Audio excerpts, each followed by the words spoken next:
10.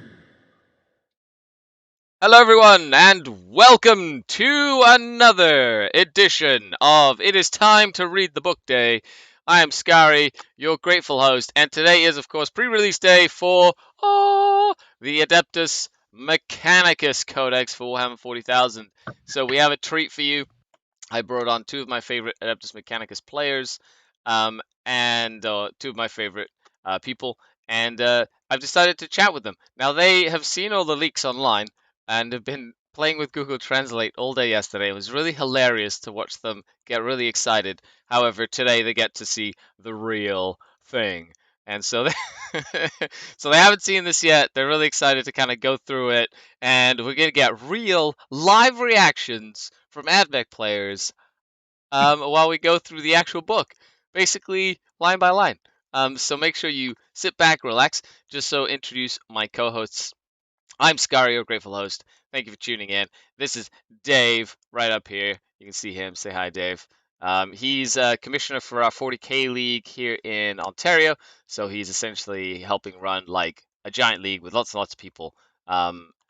We haven't gotten to play yet, other than like on TTS because of lockdowns and stuff. Someday soon. Yeah, and this is my former Team Canada teammate, Jeff Brown.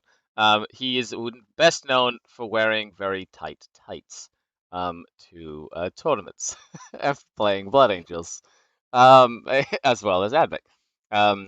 He's going to have to make sure that we can hear him, which will be good. Other than that, why don't we dive right in and welcome to everybody in chat. We'll be getting a chance to go through all your questions and things like that as we go. And it is early in the morning, 6 a.m. Eastern Standard Time. So Dave, Jeff, are you excited? I'm ready to go with my Skitari shirt here. You can see it. Oh, and the kinda green hard to see. screen. The Oh, green green screen is screen. taken over. There we go. There There we we go. go. Ah, nice. I like it. Well, that's fine because I went with my giant robots fighting giant monsters shirt. There you go. Very AdMech-y of both of you. I really like it. Salty Astartes already saying it's going to be great when he wins the overall in the Ontario League. So super excited about that. Good luck with that one. Okay, so first thing I did, of course, when I got the book is I opened it and I took in the new book smell. Oh, that new book smell for Codex is fantastic. Hopefully you all get a chance to order it okay, and it's not like anything crazy. And whether you're tuning in from YouTube or tuning in on Twitch, welcome. Thank you for tuning in. Okay, let's dive in. Page numero uno. Lore. Oh. And more lore. And let's talk about... By the way, I want to say something. This codex is freaking gorgeous. Like, the amount of color they went to put into this codex is... I feel it's a lot more vibrant than even the Drukhari Codex. There's just like pictures in more places. There's like cool little, I don't know, I just feel like there's just little tidbits of art that just kind of make every page pop instead of like even the relic area and stuff. There's like little pictures of like the relics and things. It's pretty neat. So Dave, what's your favorite Mechanicus world? As much a fan of the color, but definitely Ryza. Ryza? Especially loving the hidden tech they got hidden away there in their vaults, and they only release it when it's helping themselves only. I like it. That's the Ryza, I think. Definitely excited to see if there's get my tinfoil hat back on and see if they're hinting again that they're going to release the Cybernetica, so we can reset the clock for 30k models coming to 40k for another year, next year maybe. Yeah. I wish they had that book should have come out a long time ago. It's so sad. Yeah, this book? No, the all the 30k models for AdMech, they promised what was it, Fires of something? They promised remember when they were doing the Imperial armor books and you got gave you all the Forge World rules for all the 30k models. The AdMech one never came out, so there's a huge line of AdMech 30k models that aren't usable in 40k. Fires of It's a tradition Praxis. for That's it. Caraxes. Yeah. Okay, makes sense. And there's a tradition for every book to hint that it's getting so bad they might open up the vaults of the old Cybernetica from the Horus Heresy. So I'm hoping they carry on the tradition of teasing us that it might happen someday. I love it. Well, let's dive into the rules, folks. That was about 2 minutes of flipping through story and fluff. You know, if you're a fluff nut, then that's fantastic. We're diving into the nitty gritty here. So we've got Battleforge rules, we've got detachment abilities, the stratagems, your holy orders. You've got your warlord traits and relics. You have your chapter proof rules, which are of course your secondary objectives. You've got your crusade rules, which are kind of cool. They're actually, we're not going to go too much into crusade today.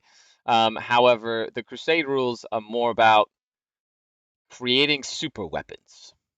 It's like you kind of get points to create like your own custom weapons of death. It's kind of cool. Very Um, AdMech. yeah. Then we've got your data sheets, the war gear, the point values, you know, and all that good stuff. Okay, so let's dive in. Good morning, everybody. Combat patrol. So, what do you think of the combat patrol box? It's got a dune crawler, some skitari with the rangers, and then some breachers, and then a tech priest. It's the only thing is it's very similar to the old Get Started box. They used to have that one which had the Dune Crawler, the 10-man unit of Vanguard or Rangers, and and they also had a I forget what was it wasn't Breachers or just the Cataphrons, but they had the Tech Priest Dominus in it.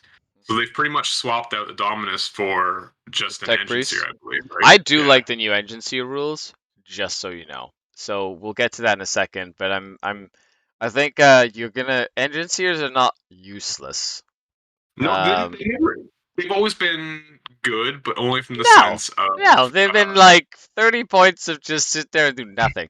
Now they get like in their command phase, they can literally be like they pick a vehicle and they give it +1 to hit. There's like +1 to hit to this vehicle, is what they do now. So like.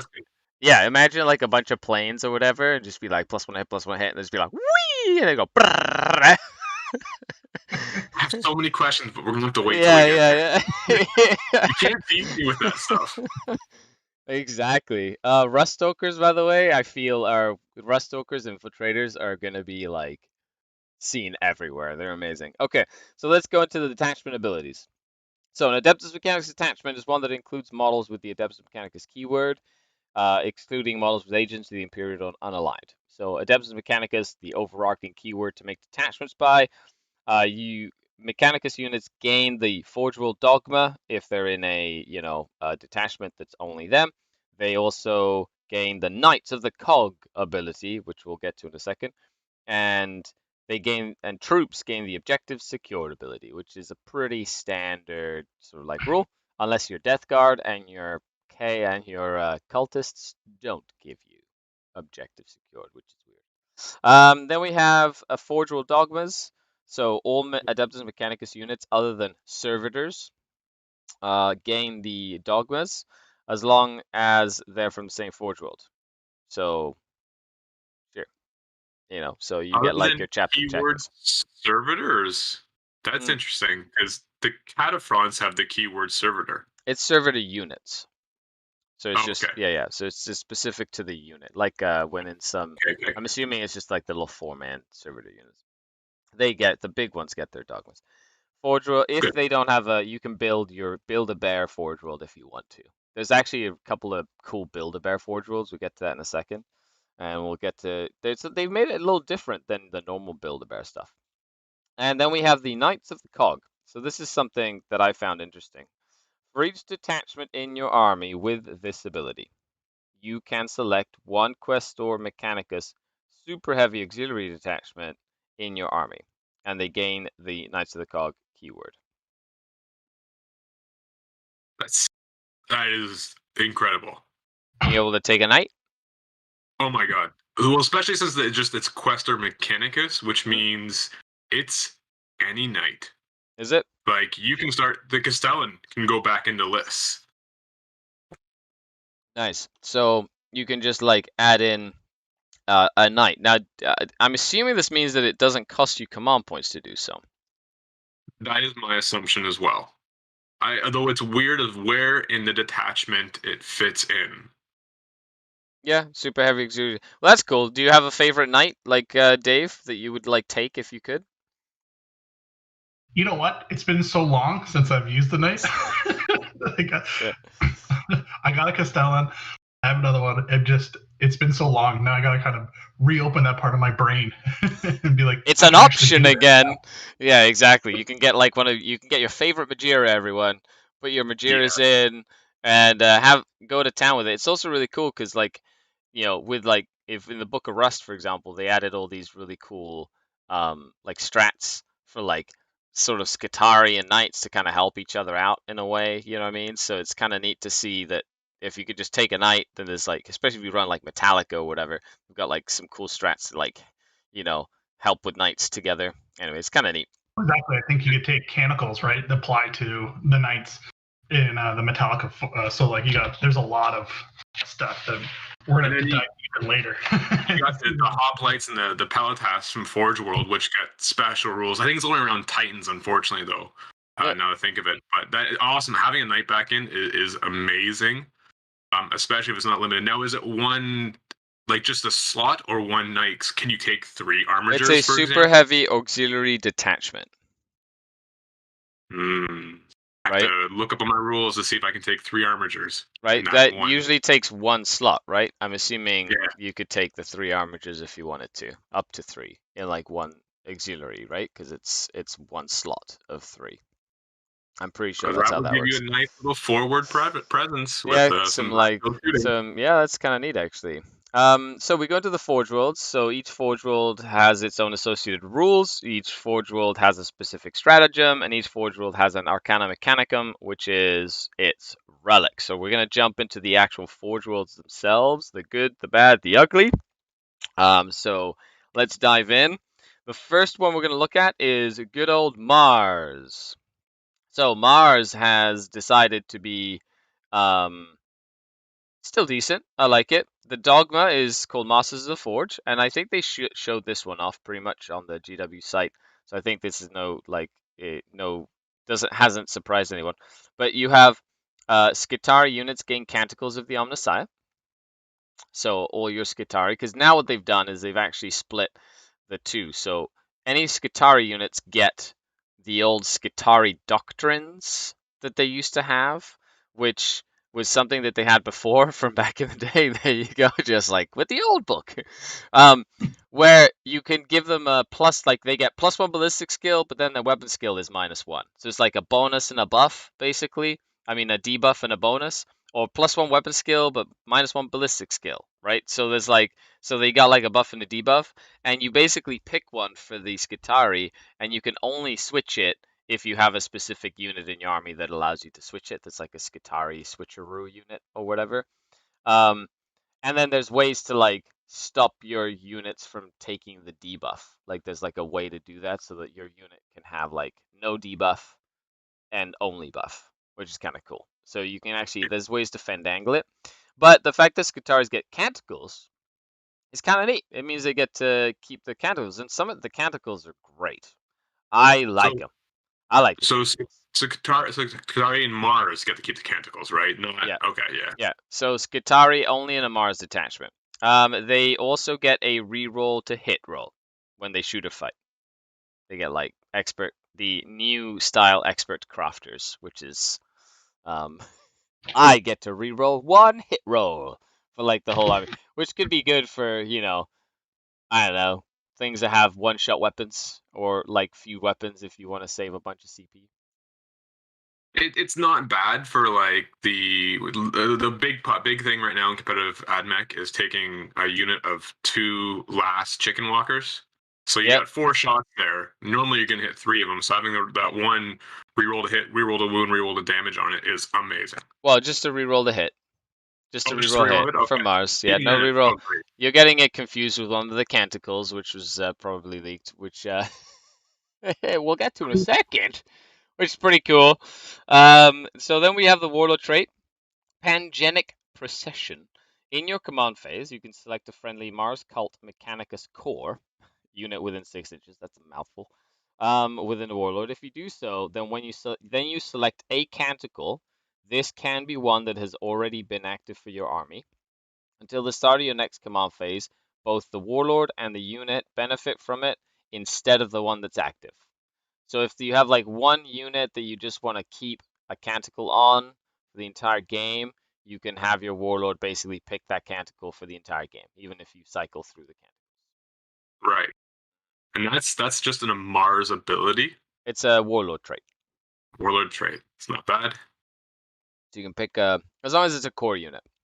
Basically, Yeah. pick a core unit. It could be like, I just want this unit to be in cover the entire game. Boop. I want this unit to get a 1 reroll to hit, wound, and damage roll the entire game. Boop. Right? Plus, with the Maz reroll, that's 2 reroll hit rolls. Right? So you're looking at double hit roll, and then, wound roll or whatever, and then damage roll. It's kind of neat. Is there an aura on that, or? It's you pick one unit within 6 inches. Okay. So, and then the Warlord and the unit. So if you have like a Manipulus that has like the Eradicator beam, which is like a really long range 36-inch gun, you could literally have them and like a unit that's right next to them pick like reroll a hit roll, reroll a wound roll, reroll a damage roll. Just be like, we're like a little fire base, it can kind of go around being a little fire base. It's kind of cool. I'm not an AdMech player, however, it's kind of neat to kind of think of this kind of stuff. Stefan says, it's Dave. Say hi to Stefan, Dave. Hello, good morning, chat. Thanks for tuning in. Okay, so then we have the Wrath of Mars. Oh, sorry, Arcana Mechanicum, the Red Axe. So the Red Axe replaces an Omniscient Axe, which is pretty much the axes that they are equipped with. Gives the bearer +3 attacks, +2 strength, is -5 AP, and is 2 damage. So it's a little close combat weapon. You get a close They've been combat trying to rod. make this axe work for like 2 codexes now. It's been in every codex. I don't think I've ever seen anybody ever take it competitively. You know what? Sure. Yeah, I'm assuming you will never see close combat relics in an AdMech list unless somebody goes like kind of wild and goes, you know what would be fun? To charge things with my tech priests. Look, I've done it, and like the Ash Runner Metallica combat tech priest isn't bad, but there are much better things you can be doing with them. If you're throwing them into combat, something's usually gone pretty wrong. And you know how before you had no relics or warlord traits to pick from in your new book? I think that's changed. There's some like really good relics in this book, and I'm pretty sure this is not going to be one of them. In Dark Eldar, we made fun of, oh look, another pistol. In this one, we're going to be like, oh look, another replacement for an Omniscient Axe. And then, of course, we have the Wrath of Mars. So Wrath of Mars is a classic. Anybody who plays AdMech understands and loves Wrath of Mars. This is pretty much the same. You can use it on any Mars unit, which is kind of cool. And it's any unmodified wound roll of 6 inflicts a mortal to a max of 6 mortal wounds, which is kind of cool. So there's 2 changes there. One's a very subtle change. The old wording was any wound roll of 6+. So you could actually, on stuff like the Ballistari, get +1 to wounds, so you'd be doing mortals on 5s. But now that's unmodified, which we all knew was coming. And we all knew there was going to be a cap. Frankly, 6 wounds, that's probably average what you were doing with a big unit anyways. Yep. Still amazing. Yeah, and it's cheaper now too, isn't it? It's 1 CP for anything that has power rating of 10 or less. So if the power level of your unit is 10 or less, it costs 1 CP.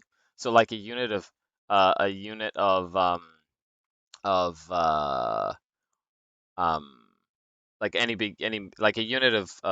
big robots is 10 CP, but I don't know if it's 2 of them or if it's 1 of them. I think No, it's two of them. So like 2 shooty robots, for example, is 10 CP, so it costs 1 CP for that, right? If it's like a big unit, you can have a big one, but you can have like a big unit of Vanguard Mars Skitarii with like 3-shot assault rifle carbines and have like 30 shots in a 10-strong unit, and it spends 1 CP for that to just hose some people down, right, with like mortal wounds. You know what's 10 under 10 power level?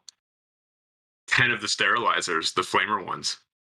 Oh, that's yeah, with the flamers or whatever.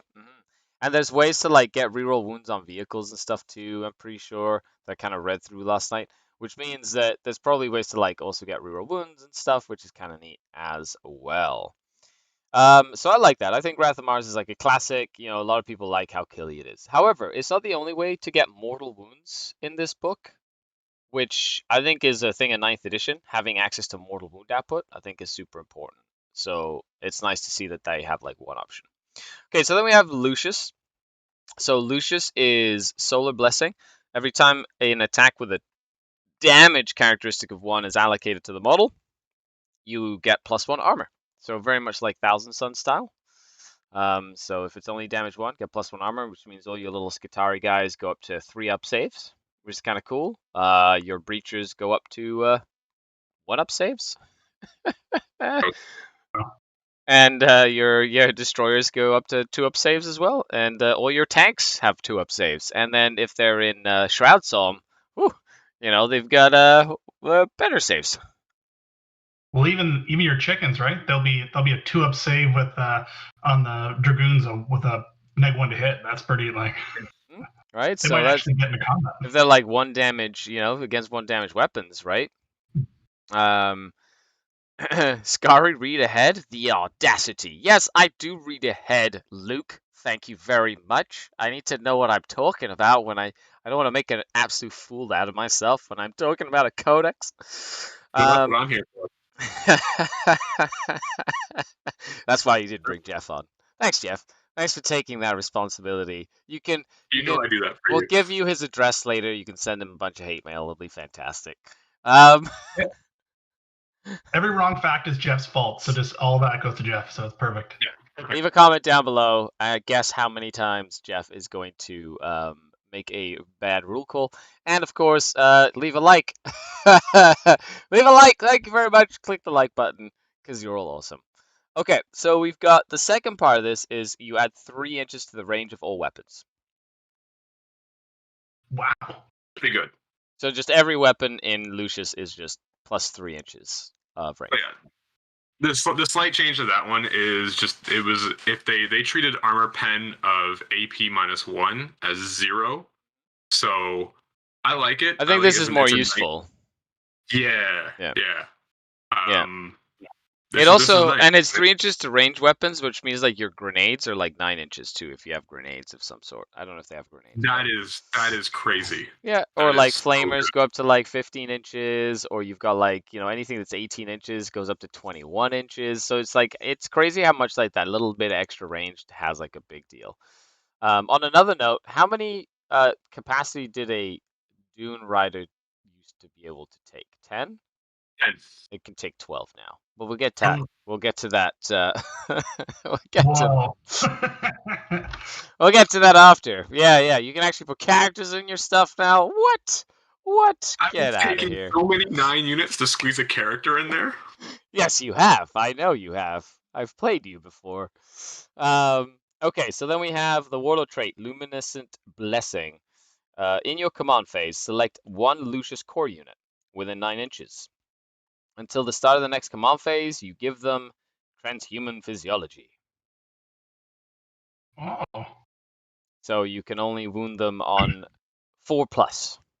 Right, and you said that was a core unit? Yeah, any core unit. Imagine a huge unit of 20 Vanguard or 20 like Skitari Rangers, and you're like, they're transhuman now, and you can, even though they're toughness 3, and they go around being like, pew pew guns, or like.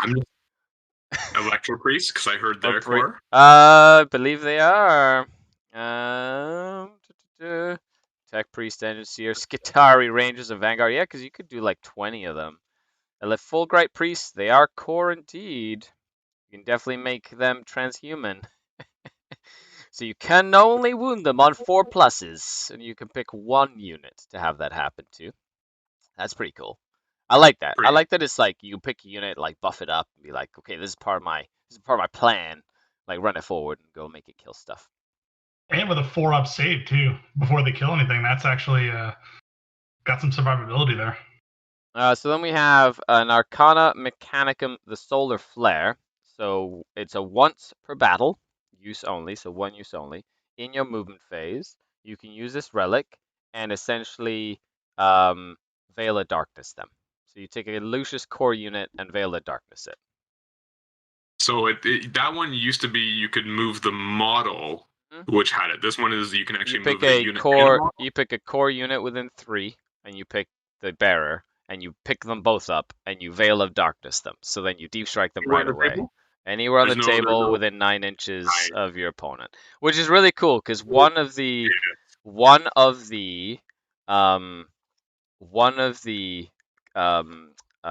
canticles of the Omnissiah, which we'll get to in a second, is the invocation of the machine vengeance. While the canticle is active, every time you advance or charge, you roll an additional dice and discard the lowest result. Wow. So you can make some really cool, like, I need to charge now after teleporting or coming in from reserve or whatever, and like have like a better chance of like getting into combat, which I think is really, really cool. Cool. You know? And then we've got the Legio Teleportarum, which is the stratagem. When you declare reserves and transports, you can spend this once in a small game, twice in a strike force game, and 3 times in an onslaught game. You can deep strike, like reserve deep strike, any Lucius unit that's not a vehicle. So you can't teleport Lucius vehicles. However, you can put units into teleport strike as Lucius. And that's 2 times at 2,000 points. For 1 CP each, and it doesn't matter how big the unit is. Yeah, that's good. Because I mean, when I'm running Lucius, that's really what I was doing. 1 or 2 units of Electro Priests in reserve, and that's it. Especially the ones that can Okay. yeah, especially the ones that can shoot with their hands, because you could come down and be like pew pew pew with all your like hand shots or whatever, which do get pretty exciting. Then we have Agrippina. So Agrippina, staunch defenders. Every time a model makes a ranged attack within half range, it's AP +1 to its AP. So if you get nice and close, they have +1 AP. Roll their guns, which is really cool for stubbers. Now the stubbers are 4 shots each instead of 3, which is Are they still 36 inches? Because that's a good range on them. yeah, 18 inches, right? Each time an enemy declares a charge against a unit with this dogma, if it's not engaged with anything, it can hold steady or set to defend without needing a piece of terrain to do that, which means they can overwatch on 5s, or they can get +1 to hit in combat. So that just got plainly better. Because their Overwatch, their old one was just they could Overwatch on a 5+. That was it. Yeah, so now they can get the +1 hit, which is cool as long as they're not in engagement range, so you can like Overwatch them or like hit better. They do have the Verse of Vengeance. So all of these, by the way, all these Warlord traits are like pick a unit within and then something happens. So this one is select a friendly Agrippina core unit within 6. Every time a model in that unit is destroyed, roll a d6. On a 4+, don't remove the destroyed model, and then it can shoot or fight, and then you remove it after. Now, cool thing here is that there is no cap. At least I don't read a cap as when this ability ends. You just pick a unit within 6 in your command phase. That unit gets that ability. The ability doesn't go away for that unit. Next command phase, you can pick another unit, add it to that unit. So you can actually have it on multiple units, it seems, at least the way that it's written, because it doesn't like until the end of your next turn. It just, you pick a unit, that unit gets. You pick a unit, that unit gets the ability. And that's it.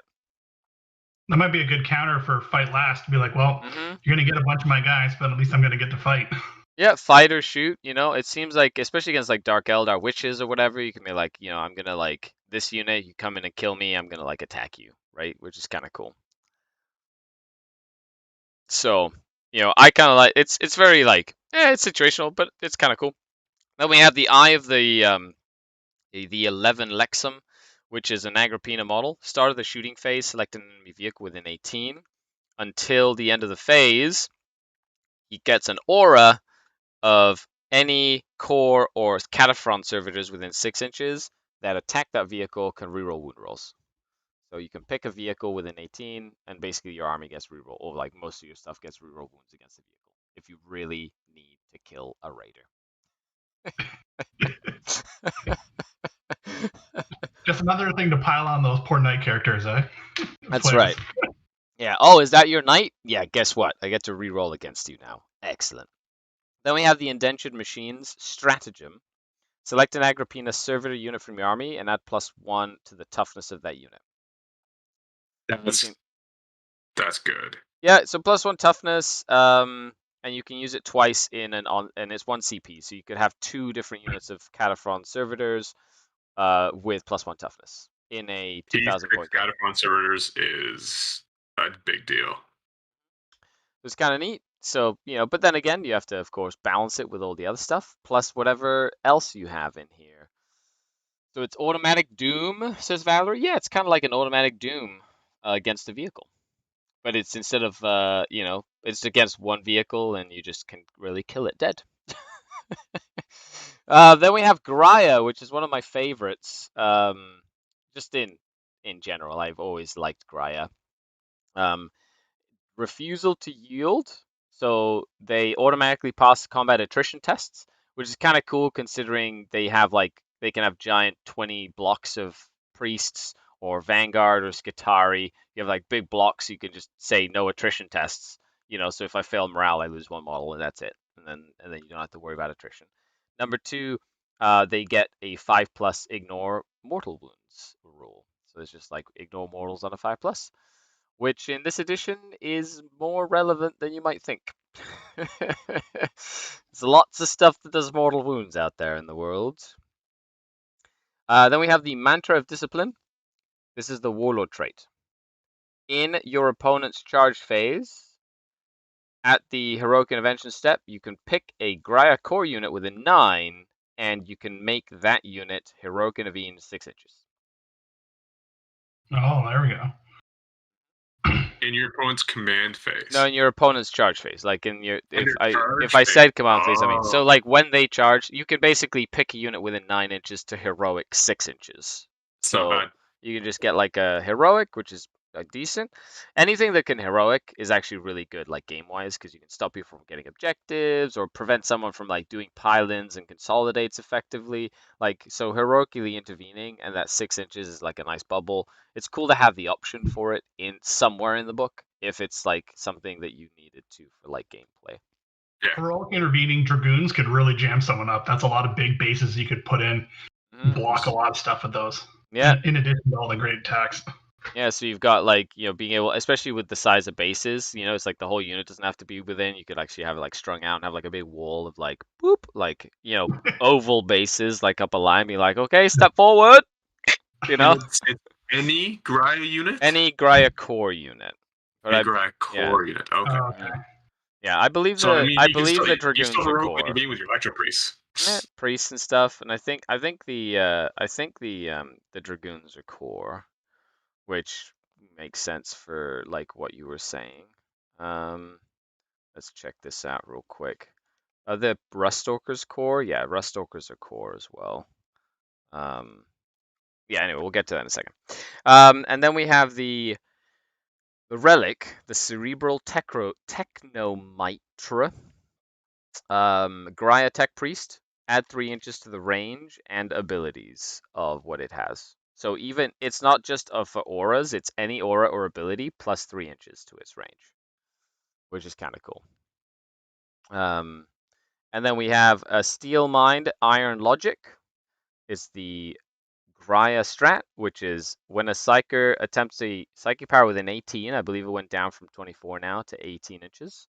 On a 4+, you just deny it. So it's just a 4+ deny, still have it for 1 CP.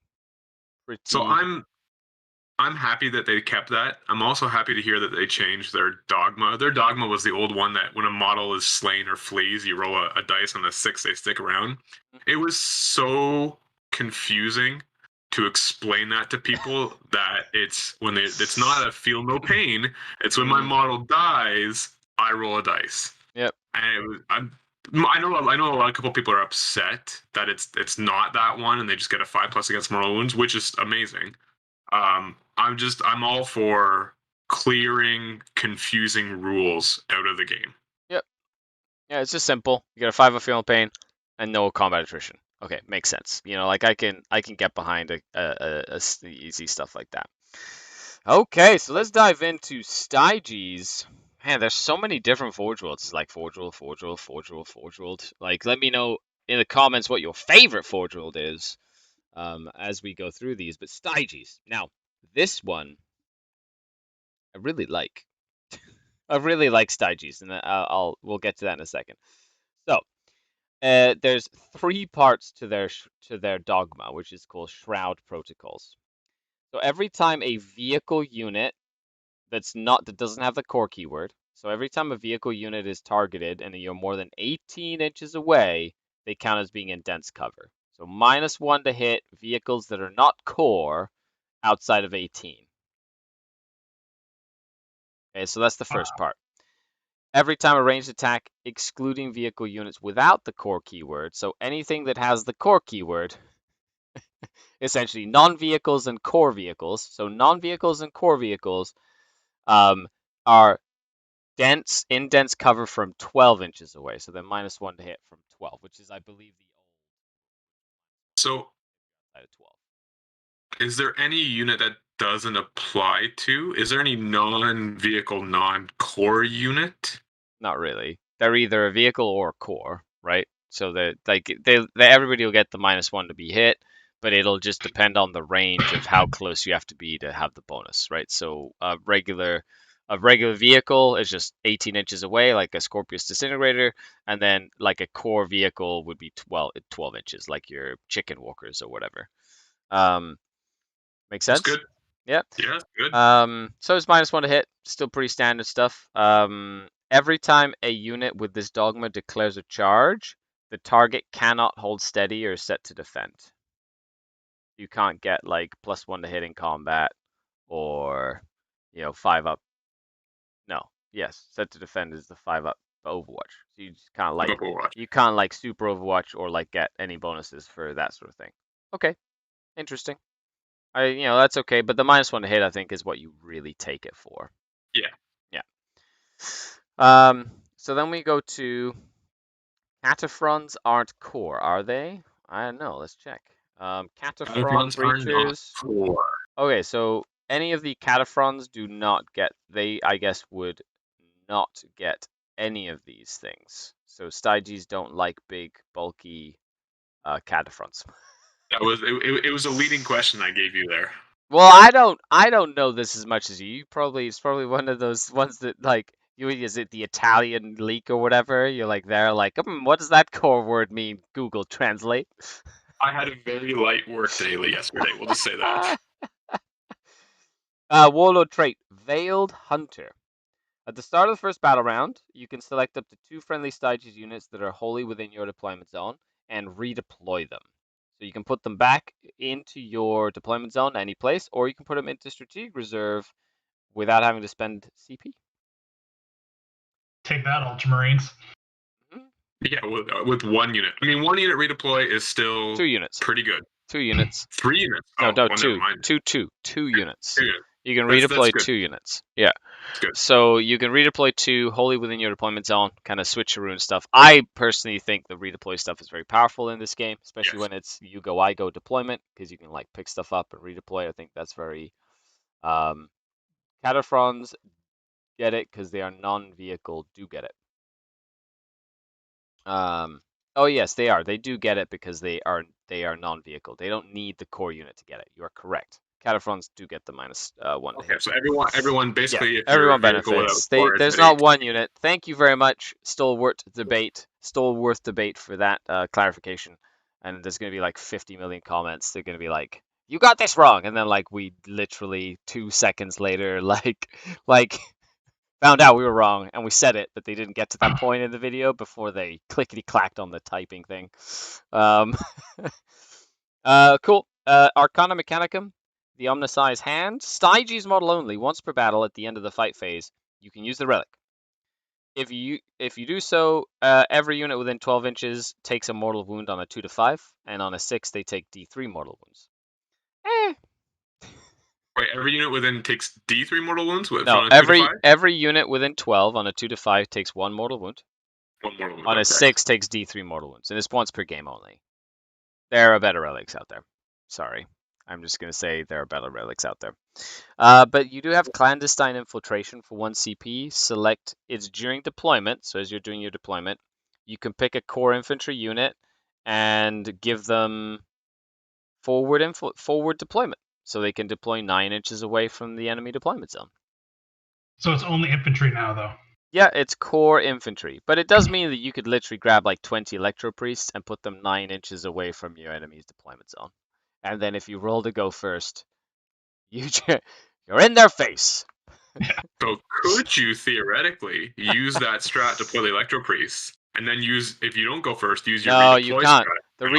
The redeploy is you have to be wholly in your deployment zone. So if you commit a Ah. unit, it's not like Ultramarines that can like grab the units that are outside and be like, okay, come back. We're not going first. Hide. You know, you can. You're like if you put them out there, you hung them out to dry. They're just out there, and they're staying there. But it's cool. You know what I mean? So that's a big change though, because that was the strat where you could use Free multiple move, times right? and you got to move, yeah. Because that was probably the second reason people took Stygis other than the -1. Well, you can do this multiple times too. Like you can Okay. clandestine infiltrate a bunch of stuff because it's not in a phase, right? So you can just use it on different units if you want to move up and forward deploy. I feel like it's better than pre-game move, but it is only infantry. So you could like have rangers on different objectives. Like imagine in the missions where if you hold an objective at the start of your command phase, you hold that objective for the rest of the game, right? You can literally like have little units like start on these places. If you go first, start your command phase, you literally own all the objectives. You can just move away from the objectives and like force your opponent to come and like contest them or whatever. And I think that'll be, so you saying that'll be very key for one of the secondaries that's in the book. I will get to that in a second. You're like, I already read it because it was in Italian and I translated it. But then again, it just shows you how important forward deployment is in this edition right now. Like having like mandrakes if you're a Drukhari player, having like incursors or infiltrators, something that can be outside your deployment zone. So having that first deploy and being able to put stuff down is like super important either way, right? Like you want to like vie for position on the table. It also stops all those pre-game moves too. Yeah, silly Necrons and their move 6 inches or 9 inches before the game starts or whatever. No, you can literally put like a couple of Vanguard veterans, like little units. You're like, stay in your deployment zone, you silly scarabs. No, you don't move. We're gonna shoot you before you come and get us. Like my dog, stay. Exactly, stay. Okay, so Ryza, we had Josh Josue Arriola asking, is Ryza any good? Well, we'll get a Ryza out of you. Ha! We Ryzed early up over here to bring you this information. I hate that I like those. So, a group of cats is working together in cooperation. Ha! It's never too early for dad jokes. You're welcome, Internet. Oh, there goes half the people who are watching. Siren says, please stop. I hope you're laughing and quivering in your boots. Oh my god. That's a TanyaBot. Thank you, TanyaBot. Curie. Thank you. Appreciate that. Okay, needed that to keep me back on track. So, Dogma for Ryza, red in Cog and Claw. Each time a model with this Dogma makes a melee attack, if it was charged or heroically intervened, +1 to wound. So you get +1 to wound in close combat on the first round. That's a Blood Angel style rule. Yeah, that would be right up your alley, Jeff. You got it. Which is awesome. Meow meow meow meow meow meow meow meow meow. That's a cat time bot. Because I made a cat joke. Okay, cool. So, Warlord trait, citation in savagery. At the start of the fight phase, select a Ryza core unit within 6 inches of the Warlord. At the start of the fight phase. Until the start of the next fight phase, each time a model in that unit makes a melee attack, the AP is +1. So you can give +1 AP in the fight phase, and you have +1 to wound as well, which could be kind of handy when fighting stuff. And it's a Ryza core unit, so I guess you could also do it to like Tesla like chicken walkers and things like that too. So you can give like extra AP to stuff, +1 to wound, and all that good stuff, which I think is pretty neat. Arcana Mechanicum, the weapon 99. Weapon 99. That's a cool name for a weapon. It's a Volkite blaster, aka a super pistol.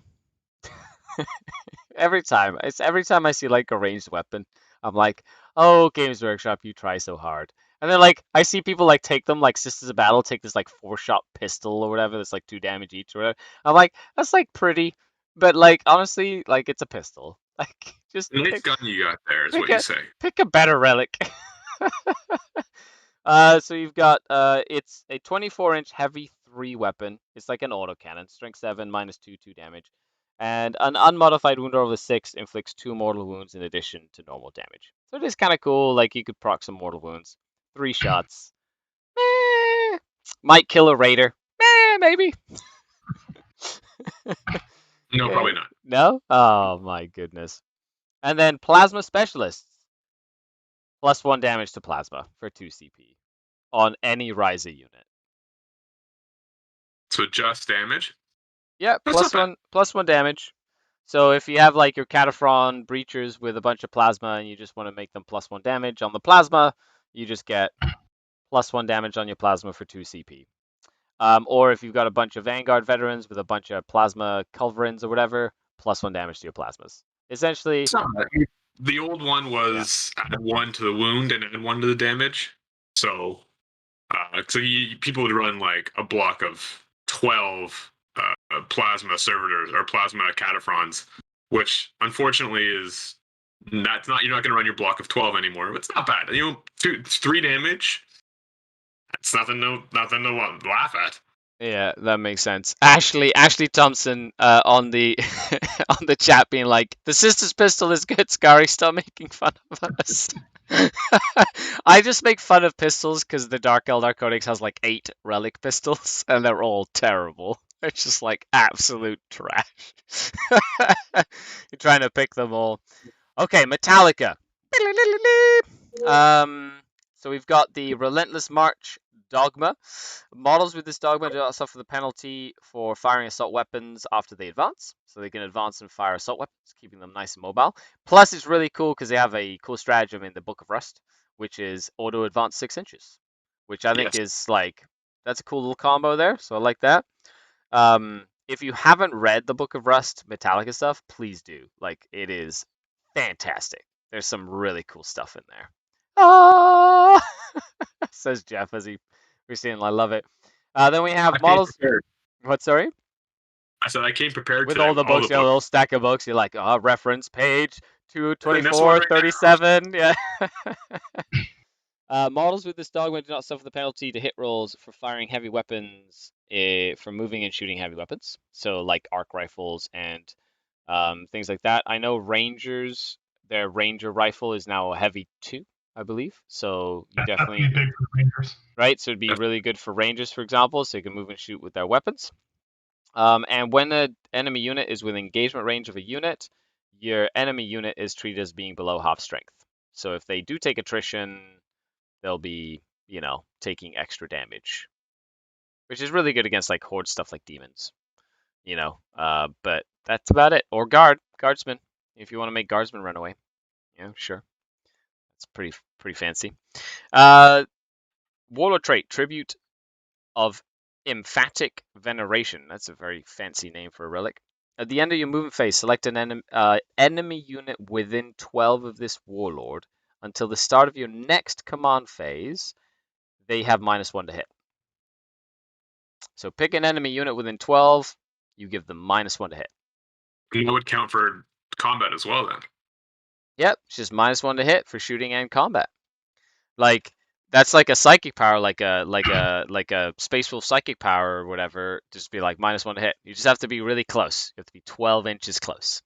But at the same time, that can be those minuses to hit, like they can come in handy in like a pinch if you really need to like stop somebody from doing some damage to you, right?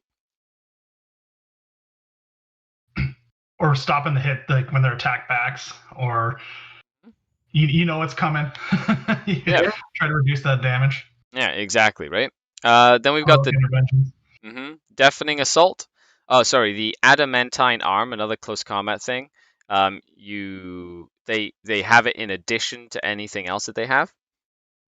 It's a ×3 strength, -3 AP, 4 damage melee weapon that gets +1 to hit, and you can only do 1 attack with it. The Winter Soldier's armor's finally got 40k stats. There you go. There's a metallic arm of doom. It's like the onager punch from the Tau. It's like that one attack that they used to have. Is like just one hit roll. It's like aha. I killed Lysander with that. All right. Once. So Yeah. don't knock it, but yeah, it's another one. It's another axe, even though it's not an axe. It's just one attack though. I like that it's 3 times strength and it's going on like a strength 3 model, so it's like strength 9. Yeah, it's like a last cannon. 4 damage, last cannon in close combat with +1 to hit. Sharonan says, quote, totally doesn't have Metallica bookmarked in the Book of Rust. Yes, you do. You know you have Metallica bookmarked. So then we go into That's one of those ones where it's like, I'm gonna hit, your Gravis armor. I still only won them on a 3. Yeah. With my super metallic arm of doom. Then we have these are the Build-A-Bear Forge Worlds. Okay, so let's get to the Build-A-Bear Forge World part of the book. Build-A-Bear Forge World. So there are 5 different types of Forge World, and the cool thing about this is you basically have to. Each Forge World gets the primary, so they're like a primary rule. And then you can pick, if there's multiple secondaries, you get to pick one secondary to go with that primary. So when you build a bear, the primary stays the same, and you can like pick one of the secondaries to go with the primary, essentially. Which is how it was in End War. Right. So that's pretty much how that is. It's very straightforward. There's less of a big list and like combo match, mix and match. You get like the primary one and you can mix it with a secondary one. So you can kind of they're a little bit more focused, in my opinion, than some of the other Build-A-Bear stuff. There's one that I really like, or one combo that I really, really like, and we'll get to that in a second. Like really, really like, and as a Dark Eldar player, I'm terrified of this combo. But we'll get to that in a second. It's just Ridvin loses on a 2+. You know you'd roll a 1, right? True. you know you'd roll a 1, right? Oh. Mighty Ignorant says, is this the new Skitari Codex? This is the new AdMech Codex. Yes, it is. Build a barrier, Forge World. Instead of build a bear, okay, build a barrier. So we have the Rad Saturated Forge World. The primary is when a ranged attack targets a core unit. If the attacker is more than 12 inches away, they're -1 strength. So if you're shooting at any core unit in this dogma, it's -1 strength to that attack. So that's frankly better because it used to be infantry only. Yep, this is just any core unit. So any core unit, like any core vehicle, any core infantry, if it's core and you're 12 inches away, -1 strength. Good. So bolters become strength 3. Okay, cool. Secondary, you have 3 choices. Luminary Sufficient, Scarifying Weaponry, or Machine God's Chosen. So you can mix and match with. Machine God's Chosen is ignore modifiers to attrition. Okay. Scarifying Weaponry is add +1 to the strength and improve the AP by 1 of all radium weapons in the army. That's your Vanguard. Okay.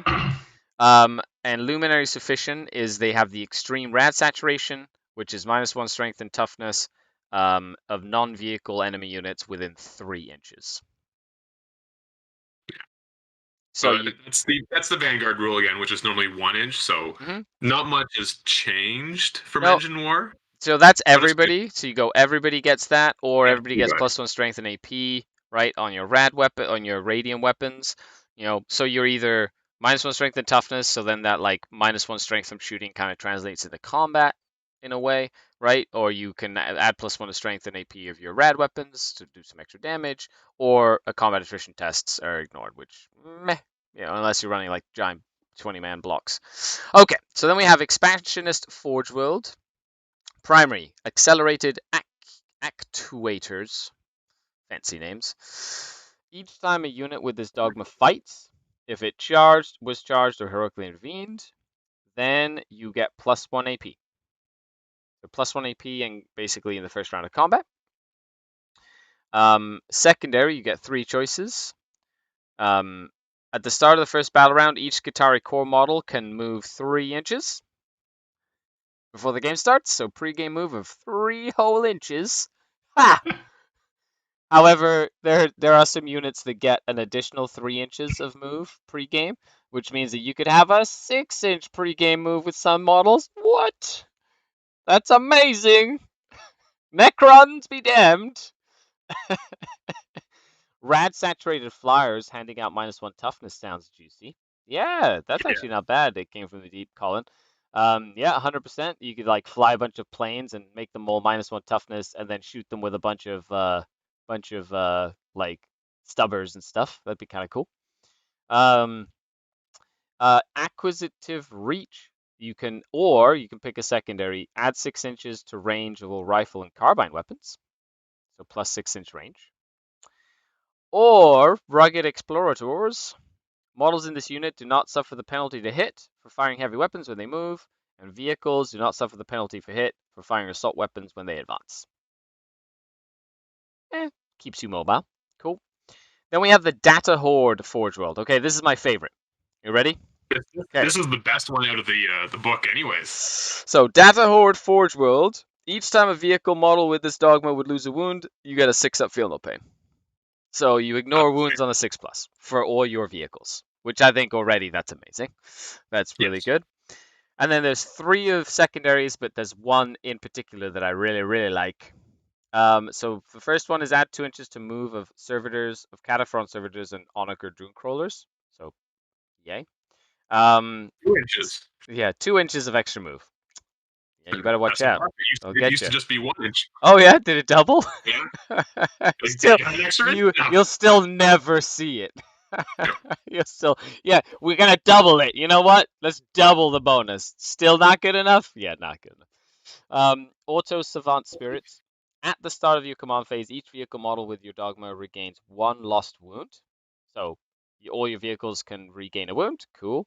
By the way, this is, if you haven't noticed already, this is for people who love your vehicles. If you like vehicles, this is a good one.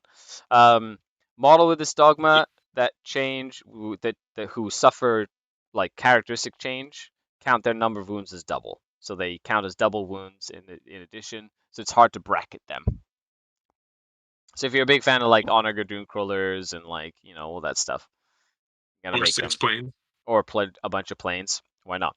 Now, servo-focused auguries. Okay, get a load of this. This is nuts.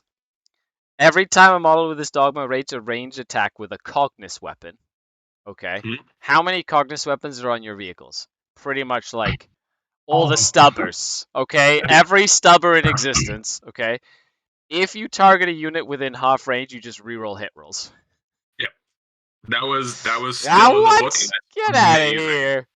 Right? That was still in the book. That's amazing. Those planes with like, you know, 6-up feel no pain and like, well, look at us. We've got the bombers now have 16 like stubber shots. They just get up nice and close. They're like just re-rolling hit rolls. Get out. Hands on your chicken walkers. It's just too good. Just running around with calls re-rolls. Oh my goodness. No, it's just full re-rolls. You just can re-roll hit rolls. Just, you know, it's like cool re-rolls for vehicles. Do I think we're going to be seeing that one? Yes, I do think we're going to be seeing this one. I think this one's going to be popular. Not the meta for stubbers. True. Yes, it is. Stubbers are amazing. No, it's not. As a Dark Eldar player, that is on par with chainswords in terms of how powerful they are. Okay, so you have chainswords up here, and then here you have stubbers right here. So take more stubbers. That's right. Then we have the I don't know how to say that word. Reignited Forge World. The first is the primary is a purgation protocol. Each time a core model with this dogma makes a ranged attack, an unmodified wound roll of a 6 is +1 AP. So +1 AP, 6 is to hit. 3 secondaries. The first one is Data Bleed. When you make a melee attack against a unit with this dogma, if you charged heroic or were charged, subtract 1 to hit. So if you hit me in combat the turn you charge, you're -1 to hit me. Cool. And Purified Data Sphere, add 3 inches to range abilities of this unit to a maximum of 9. That's not rad saturation, so no extra range on saturation, but any other abilities get an extra 3 inches. Or engineered nanophages. Each time a melee attack made with the model is allocated to a model with a save of 3 or less, the AP is improved by 1. So melee attack of +1 AP if you're attacking a Space Marine. Not bad. Cool. Does the reroll hits include Overwatch? Yes. Yes, it does, Ben Stuller. The reroll hits within half range is just every time you make a range attack. So, yes, you get reroll hits for Overwatch too. Pretty good. But who uses Overwatch? No one. Just nothing to see here. Move along. Move along. The one thing I noticed in that Data Horde Forge World is what almost everybody who was using it was taking was the exploding arc weapons, because you would just take breachers and breachers and breachers. That's and no you would longer a explode thing on anymore. 5 and 6, and that's no longer a thing. Yeah. So that makes sense. I guess that's one thing that's gone. Good, because I've played against it and it was it was horrible. Like I just lost so many things. So many things. So then we have slavery forge systems. This is just a fun way of saying pick one of the rules of the big forge worlds and use it for your forge world. Basically, it's just like make a custom forge world and use the Ryza. So it's like a, you know, what are they called? Chapters or whatever. Descendant chapters. Oh man. Successors. Successive chapter. There we go. Okay, so now we get to the fun part. Stratagems. Who's excited for some strats? Yeah, you don't use stratagems, do you? I set my game with 0 CP all the time. 0 CP. I spend it all on 3 battalions. Yeah, all on relics and detachments. I buy all the axes I can. Yeah, all the axes. Okay, so you have like 4 pages worth of strats in this book. So there are a lot of stratagems. Some of them are really like I didn't. I read them first and I was like, okay, they're cool. And then I went back and reread the units, and then they made a lot more sense. And some of them are like low key incredible. Last cannons on the plains are also Cognis. So everybody's looking at this reroll hits with Cognis weapons. I think that's going to be very Especially since the popular. Cognis last cannons are 3 plus D3 damage. That's incredible. Well, of course, it's you can't let the dark lances take all the fun. Okay, Zealous Congregation, 2 CP. Now, it's important to note, Battle Tactic, Epic Deed, Requisition Stratagem, Strategic Ploy Stratagem, or War Gear Stratagem, it's important to note that when you take your Magi stuff, there's like this special thing where you can upgrade like your characters to be part of a Holy Order. Each Holy Order, once per game, gives you a discount on 1 stratagem by 1 CP. So it reduces the cost of stratagem by 1 CP in each of the different categories. So each Holy Order affects a different category of stratagem. So that's something to keep in note when you're like looking at the Holy Orders, is depending on which stratagems you like as well, you kind of look at the Holy Orders and go, I like this and this, plus if I use any of these stratagems, they'll be like free or cheaper, which then gives me that edge in like the game at that one moment that I just need to use that strat or whatever. Especially if you're building a list around a specific stratagem, around a specific combo, just something to keep in mind. Okay.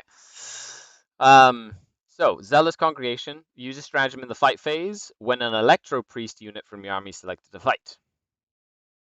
Until the end of the phase, each time a model in that unit makes an attack, an unmodified roll of a 6 to hit automatically wounds for 2 CP. You just auto wound on 6s to hit. It's like a Black Templar stratagem. Or like, what's it called? Heroic Primarisness, which they have, or whatever it's called. Dune Striders. 1 CP. Use a stratagem in the movement phase when an Iron Strider engine or Cerberus unit from your army is selected to advance. Until the end of the turn, each time it advances, they just add 6 inches to their move. So they get an auto 6. The heavy weapon type is changed. Any heavy weapons is changed to assault weapons. And they do not suffer the penalty for firing assault weapons. So 1 CP, that's your advance your chickens. The advance your chicken strat has turned into an auto 6-inch advance. All my guns are assault, and I don't suffer the -1 to hit. I mean, that's not bad. It means you're moving 16 inches with a chicken walker. That's pretty far. Yep, I like that. It's only 1 CP too, so it's like super doable. Assassin Constructs. Use this in the fight phase when a Secondaries unit is selected to fight. If that unit was charged, or heroically intervened, add +1 to attack. Now, this doesn't seem like a lot, but Secondaries infiltrators have, or the stalkers, sorry, the close combat ones, have 3 base attacks, 4 attacks, and they have like +1 strength power swords, essentially. They go in, like, they're gonna like do some serious damage in close combat with +1 attack. Like, don't underestimate those little stalkers. They're gonna like go in and do some work. Electromancer's Wrath. This is actually one that I really like. It's like a smite for a CP. So you pick any unit of priests, and you can select an enemy unit that's not a vehicle within 12 inches of any priest unit. You roll a d6, subtracting 1 if you're rolling for characters, so you can target characters, but it's -1 against characters. On a 2 to 5, right, the enemy unit suffers d3 mortal wounds. On a 6, it suffers 2d3 mortal wounds. So you can't That's do really the 2d3 on a character. You can do the d3 on a character, right? But I mean, it allows you to. It's like just doing a smite. So it's like just some mortal wounds with your priests within 12 inches every shooting phase. So you just be like, I need to kill this. I need to get out of combat because you have like 1 witch in combat with me. Let's like shock you with some like shockness, and then go charge something else. Like, there's so many different uses of that, which is pretty awesome. I mean, that would also, like, that could potentially free up, if you have Corpuscari in combat and you've whiffed and left like 1 or 2 alive, that's amazing because you can free them up in the shooting phase and they can go charge something else. It's also really good to like target that one character, even if it's -1, d3 wounds to like a character that's screened, or that has those silly like Death Watch Terminator command squads or something like that, where you're just like sitting there and you're like, you can't shoot them. You might as well just like mortal wound them a little bit here, a little bit there. I think that's really neat. It's good. 0 CP with your leader.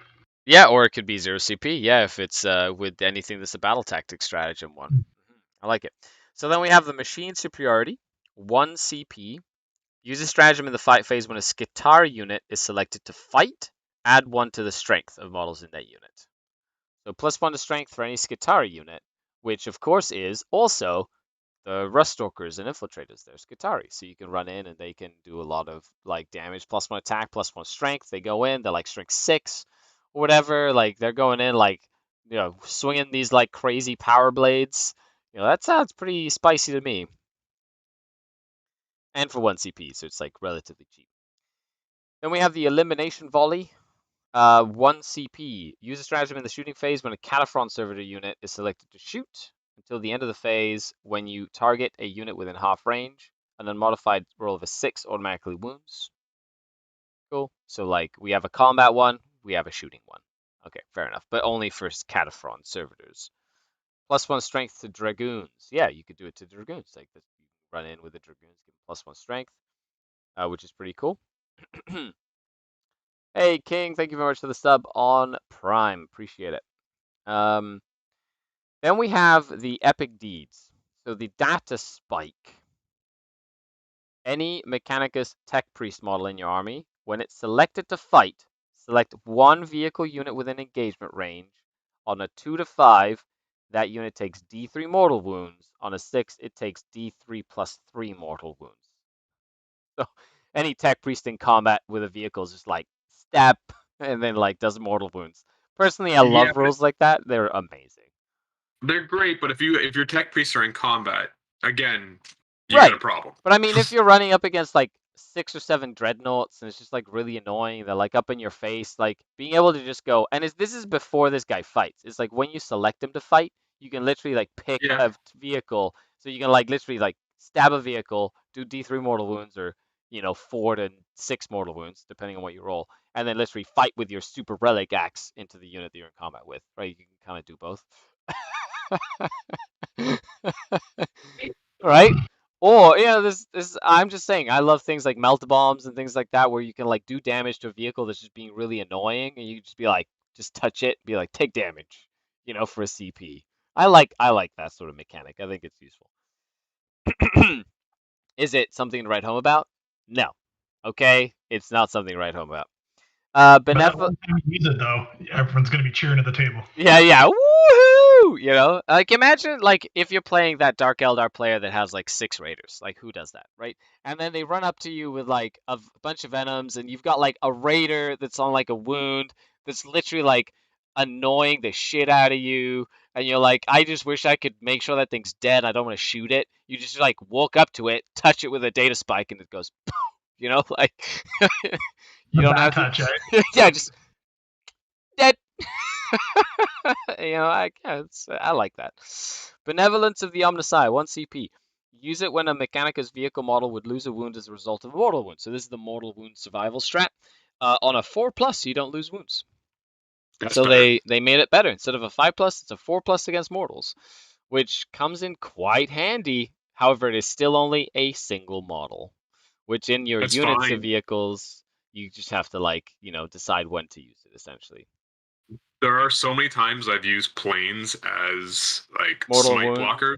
Mortal wound soakers, or like a Dune Rider. You're like, take this, Magnus and friends. Let's see if this guy can soak up 30 mortal wounds. With a 4-up, he might actually. Yeah. No more Void Bombers ruining my day. Isaac, Scary. What? Void Raven Bombers? Who would do such a thing? Who would do such a thing? Those things are amazing. So then we have a Tech Adept 1 CP. Use a stratagem at the start of your command phase or at the start of your movement phase. So you can use it in both command and or movement. If you use it in the command phase, that model can use its machine focus or awaken the machine ability 1 additional time that phase. So you can have 1 Tech Priest give +1 to hit to 2 vehicles for 1 CP. He's like, whee! Right? Which is cool. I think that's amazing. Like, be like, oh, look, I'm going to give these 2 Cult Mechanicus vehicles +1 to hit. Yay! Good job. Or if you use it in your movement phase, you can heal 2 different units instead of healing 1 unit. Right? So you can literally have 1 little Tech Priest go +1 to hit, +1 to hit, and then go heal like this model over here, and then go heal this model over there for a couple of CP. I think that's probably one of the most utilitarian ones out there, which is good. Machine Spirit Resurgent, 1 CP, act as full wounds for 1 CP. Never bad. You're pretty fancy. Data Blessed Auto Sermon, 2 CP. In your command phase, select a Mechanicus unit within 6 inches of a Tech Priest. Select a Canticle that has not yet been active for your army. Until the start of your next command phase, that unit counts the Canticle as being active in addition to the current one. So it's not like the Mars one, which is pick 1, even if it's been used, and you have that one in place of the one. This one is pick a Canticle that you have that has not yet been active, and that unit gets it in addition to. So, you could literally be like, 2 CP, I really need this Dragoon unit to make that charge, so I'm going to give them roll 3 dice or whatever and pick the 2 highest because I really need them to like charge in or whatever. I like that. Resurgent made it good. Yes. Archaeotech Specialists, so these are the requisition strats. Now, this is kind of cool. So these are your standard, add a Warlord trait, add a relic, right? So you can add a Warlord trait or add a relic to any Adeptus Mechanicus character or any Adeptus Mechanicus character, right? You can do it twice each for 1 CP each for 2,000 points. And then Now, you have... does it let you stack 2 Warlord traits on the same character, a la Space Marines? No, you cannot. You can't do 1 unit get 2 Warlord traits. However, they do have 2 additional ones, which are Host of the Intermediary and Artefactorum, which allows you to pick a Skitarii model in your army to get a Warlord trait, a Skitarii Warlord trait, or a Skitarii relic. And does not have to be a character, which means you can give sergeants Warlord traits and relics in your Skitarii units. That's Okay. Right? So when you look at some of the Skitarii Warlord traits, you're actually going to be using some of these. Because one of the Warlord traits is fall back and shoot with a Skitarii unit, for example. That would be So pretty having it on like a unit sergeant to be able to like fall back and be like pew pew guns, even if you tag me in combat, like is that going to be worth 1 CP? 100%. Like being able to stay mobile and stuff like that, that's going to be really useful. and the chickens are Skitarii too, so Yes. Right, and as long as they have the alpha or princeps, rule or whatever. So we'll see what happens. Chickens don't, but that means you could stick it on like a unit of Rangers sitting in the back, and if it's a bubble, amazing because they could just be babysitting. They can pick a unit. They basically, a lot of them, like the Warlord traits, just pick a unit. Perfect. They get a bonus basically. Then we have the strategic ploy strats. As you can tell, like there's tons of strats. We haven't even finished the second page. Bin Harrick Overdrive. Use a stratagem at the start of any phase. Select a Castellan robot. This is your pick a robot Castellan protocol and enact it.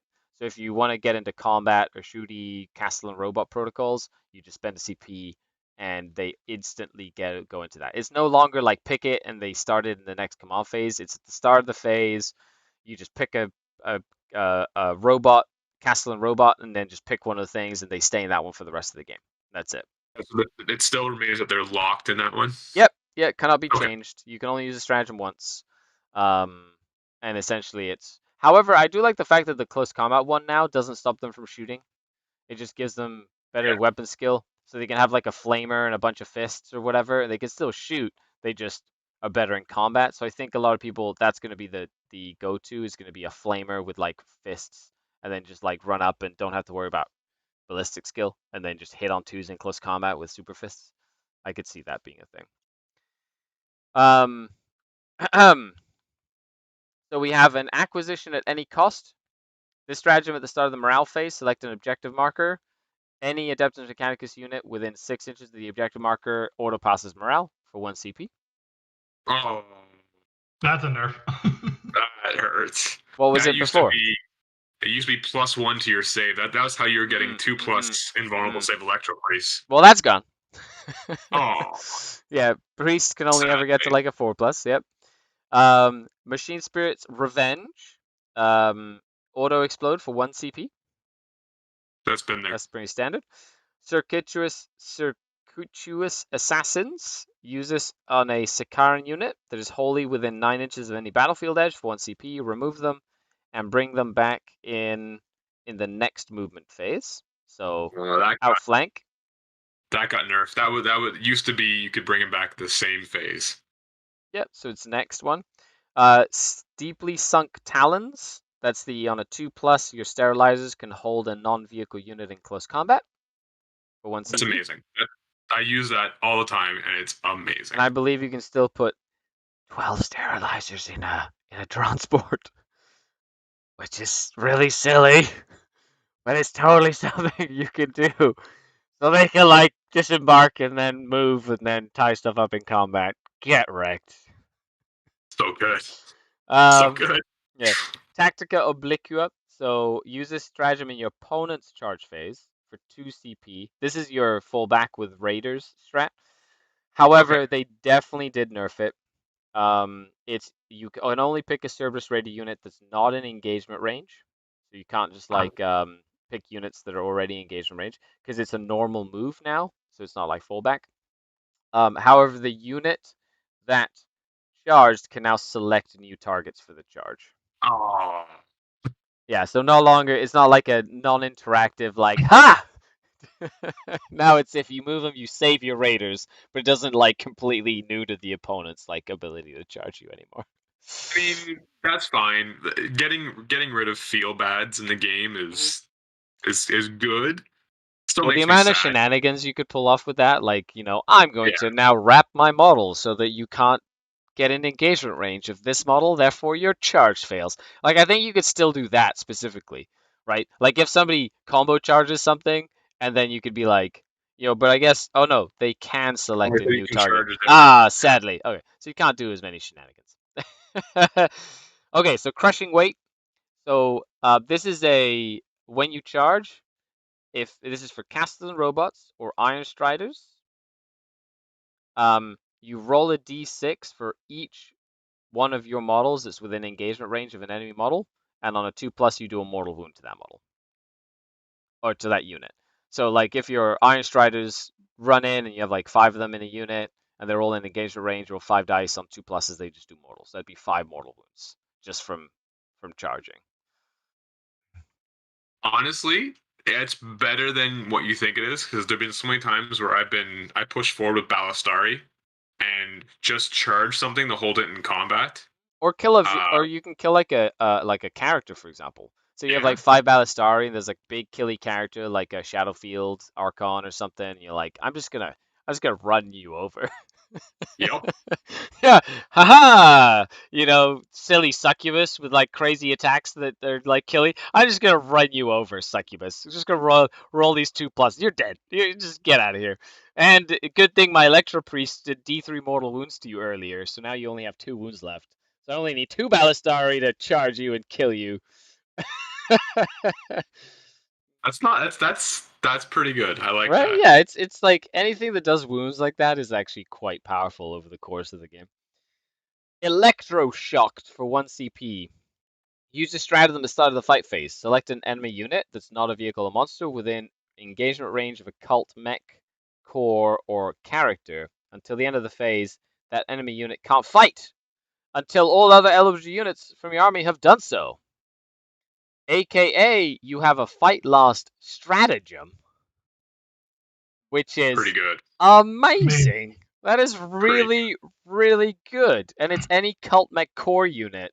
You just be like, you just fight last. You don't even need you don't need an aura. You don't need a character nearby. You just like that unit is gonna make you fight last. That's literally it. Your Electro Priest can go in and be like, whoa, that's like unless the opponent has fight first to like counteract it.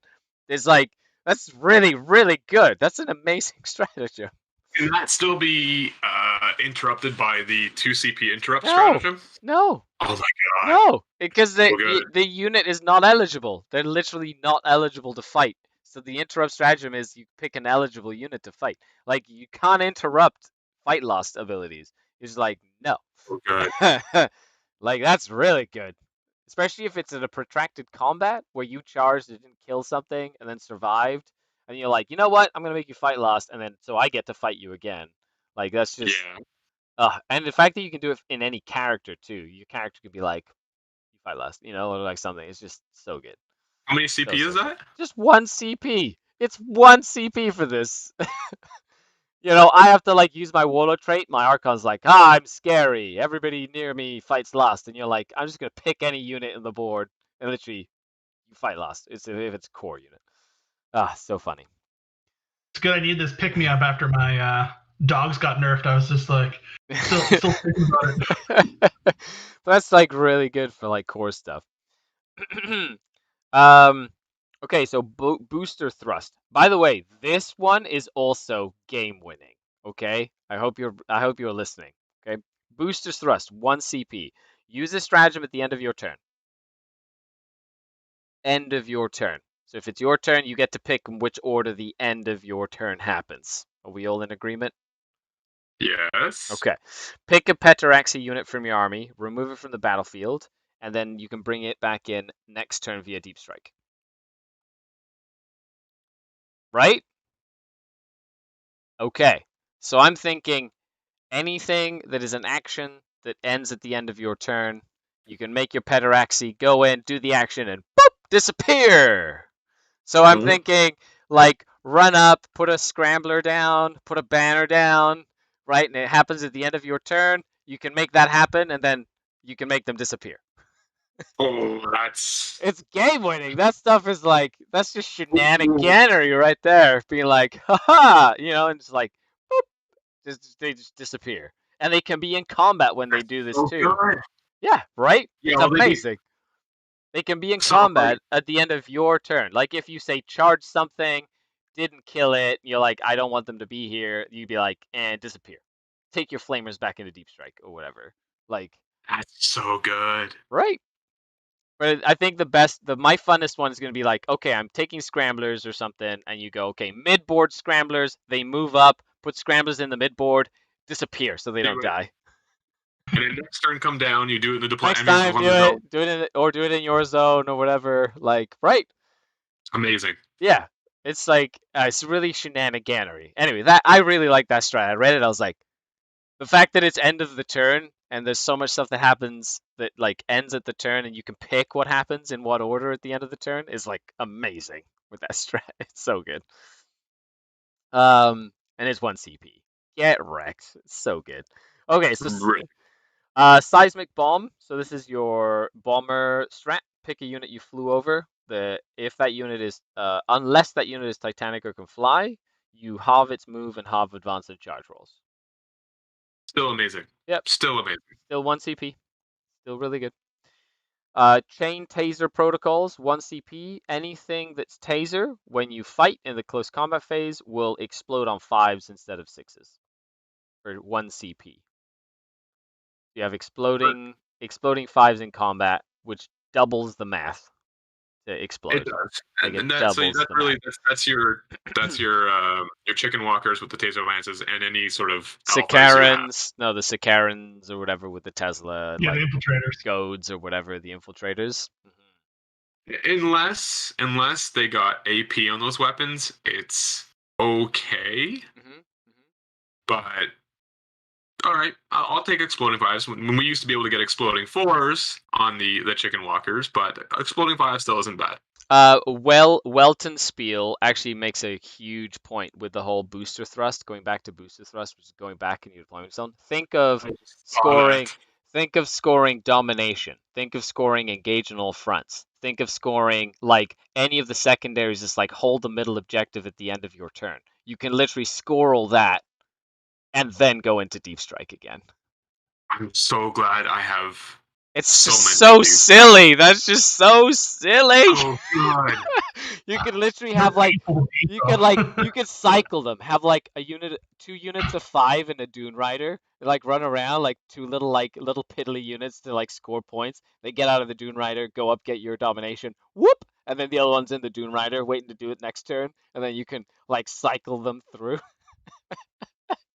Oh god. Shenanigans. So good. Anyway. Silly birds with wings. Okay. Info Slave Skull. 2 CP. Use it at the end of the reinforcement step of your opponent's movement phase. Select an Adeptus Mechanicus core unit, and they can shoot at a unit that showed up in reinforcements within 12 inches. So it's like an all-spec scan. Cool. Or is it limited to infantry? It's any core unit. Core unit. Okay. Yeah. Electrofilament countermeasures for 2 CP. Use it at the end of your movement phase. Select an Aerocopter model that's equipped with a command uplink and 1 enemy unit within 6. Until the start of your next movement phase, that enemy unit is not affected by auras. So now instead of an aura for your tank, it's a strat where you can pick an enemy unit and it affects them even if your vehicle is there or not. That's changed slightly because now I think it's one enemy unit. I'm looking up the old one because the old one I think was. It's an aura, but Yeah. it was only while your plane was alive. Well, but it was also all auras within 6 inches. Right, but So it was only while your plane was alive. Yes. In this, it's you just pick a unit, and that unit doesn't benefit from auras. So it's the up and the down, which I like. Yeah, and it's just different. It means that you can lose your plane, and that unit still doesn't have auras or whatever. It's 2 CP now though instead of 1, right? Yeah. Oh. So okay, so it is a bit of a nerf. Okay, makes sense. Arc grenades. An arc grenade is any Mechanicus when an Adeptus Mechanicus arc grenades unit. I'm assuming that's like Skitari or anything that has arc grenades. I guess it's a keyword. We'll check out what that keyword means. Select a vehicle unit within 6. Roll a d6. On a 2 to 5, the vehicle suffers d3 mortal wounds. On a 6, it suffers 2d3 mortal wounds. It's like your souped-up haywire grenade, basically. Kind of like any melt-a-bomb / haywire grenade. Pick a vehicle. What's the condition for this? You have to have a what? Use a stratagem in your shooting phase when an Adeptus Mechanicus arc grenade unit. So it's a keyword. So any unit that has this arc grenade keyword is selected to shoot. They don't even have to shoot at the vehicle. You just pick a vehicle within 6 inches and do mortal wounds to it. So if you have pistols, you could literally do it in combat and stuff too. Or you do it in That combat. arc grenade keyword is interesting. I don't even know what unit would have that. Well, I'm assuming it's Skitari and stuff, right? So, let's see. So the characters don't have it. Characters don't have it. So none of the characters do. It's the Paraxi sterilizers have they have it? No, not the flamers. The other ones had arc grenades. Skitari don't have it. Sky Stalkers. Skitari don't have it. Servitors don't have it. Electro Priests don't have it. Skitari and Rust Stalkers don't have it. Infiltrators don't have it. Cerberus Raiders don't have it. Neither do the Hounds. The Sterilizers. Sterilizers don't have it. But the Stalkers do. Right.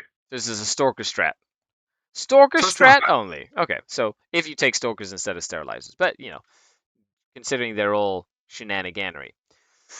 So that's a nerf because they used to just have that normally. Well, they had it removed over it. You could. So I don't know if that's if they still have that one. And you can do this on no, they do not. They do not have that sort of rule anymore. Okay, so then we go to Incense Exhausts. 1 CP in your shooting phase. When a smoke screen unit is selected to be shot at, you -1 to hit. So you have like a -1 to hit strat on anything that has smoke screen, which is a keyword basically. So it's not any vehicle; it's just vehicles that have smoke screen. Which I think that's the Dragoons. Most of the vehicles would have them as well, like the Dune Riders and stuff like that. I'm pretty sure they have smoke screen as well. Maybe, because that was the Incense Smoke was a Dragoon specific one. Yeah, well, they have the -1 to hit regardless. They still have the -1 to be hit. This is just for like. You could put a smoke launcher on a Dune Crawler. Yeah, you can do that as well.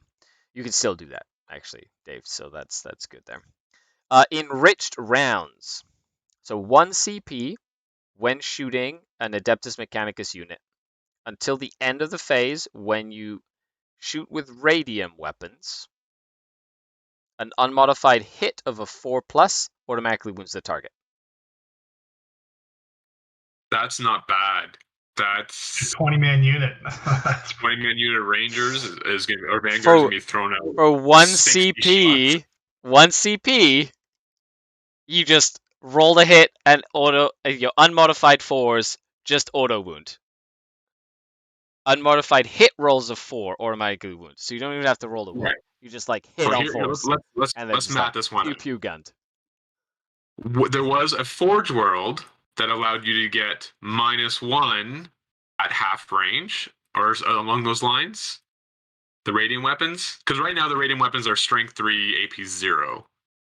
But if you have a way of getting even those -1, Yeah, so That would be AP, add +1 to strength and improve AP of radiant weapons that this dogma are equipped with.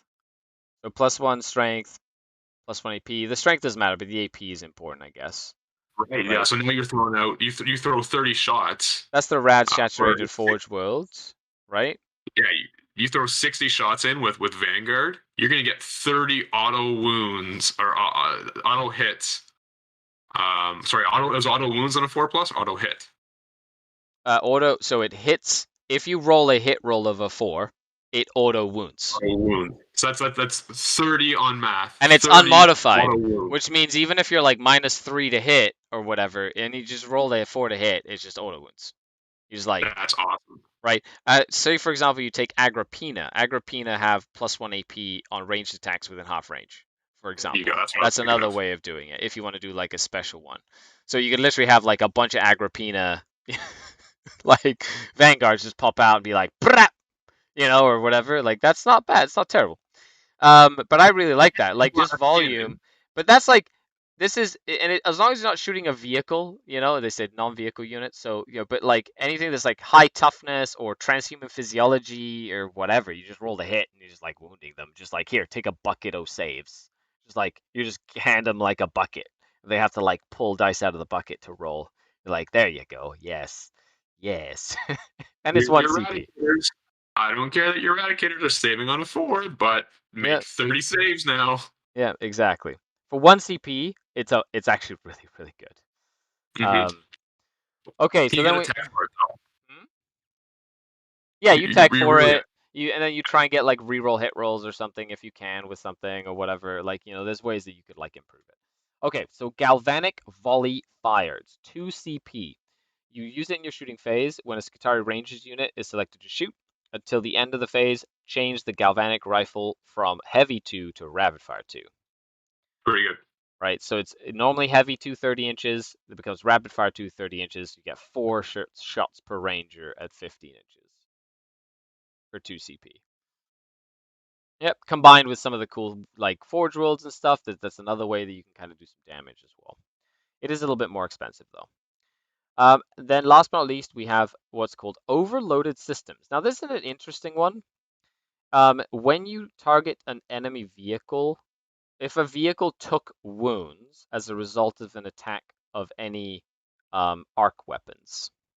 So if you shoot at an enemy tank with an arc weapon and that tank or vehicle takes a wound, you can spend 1 or 2 CP.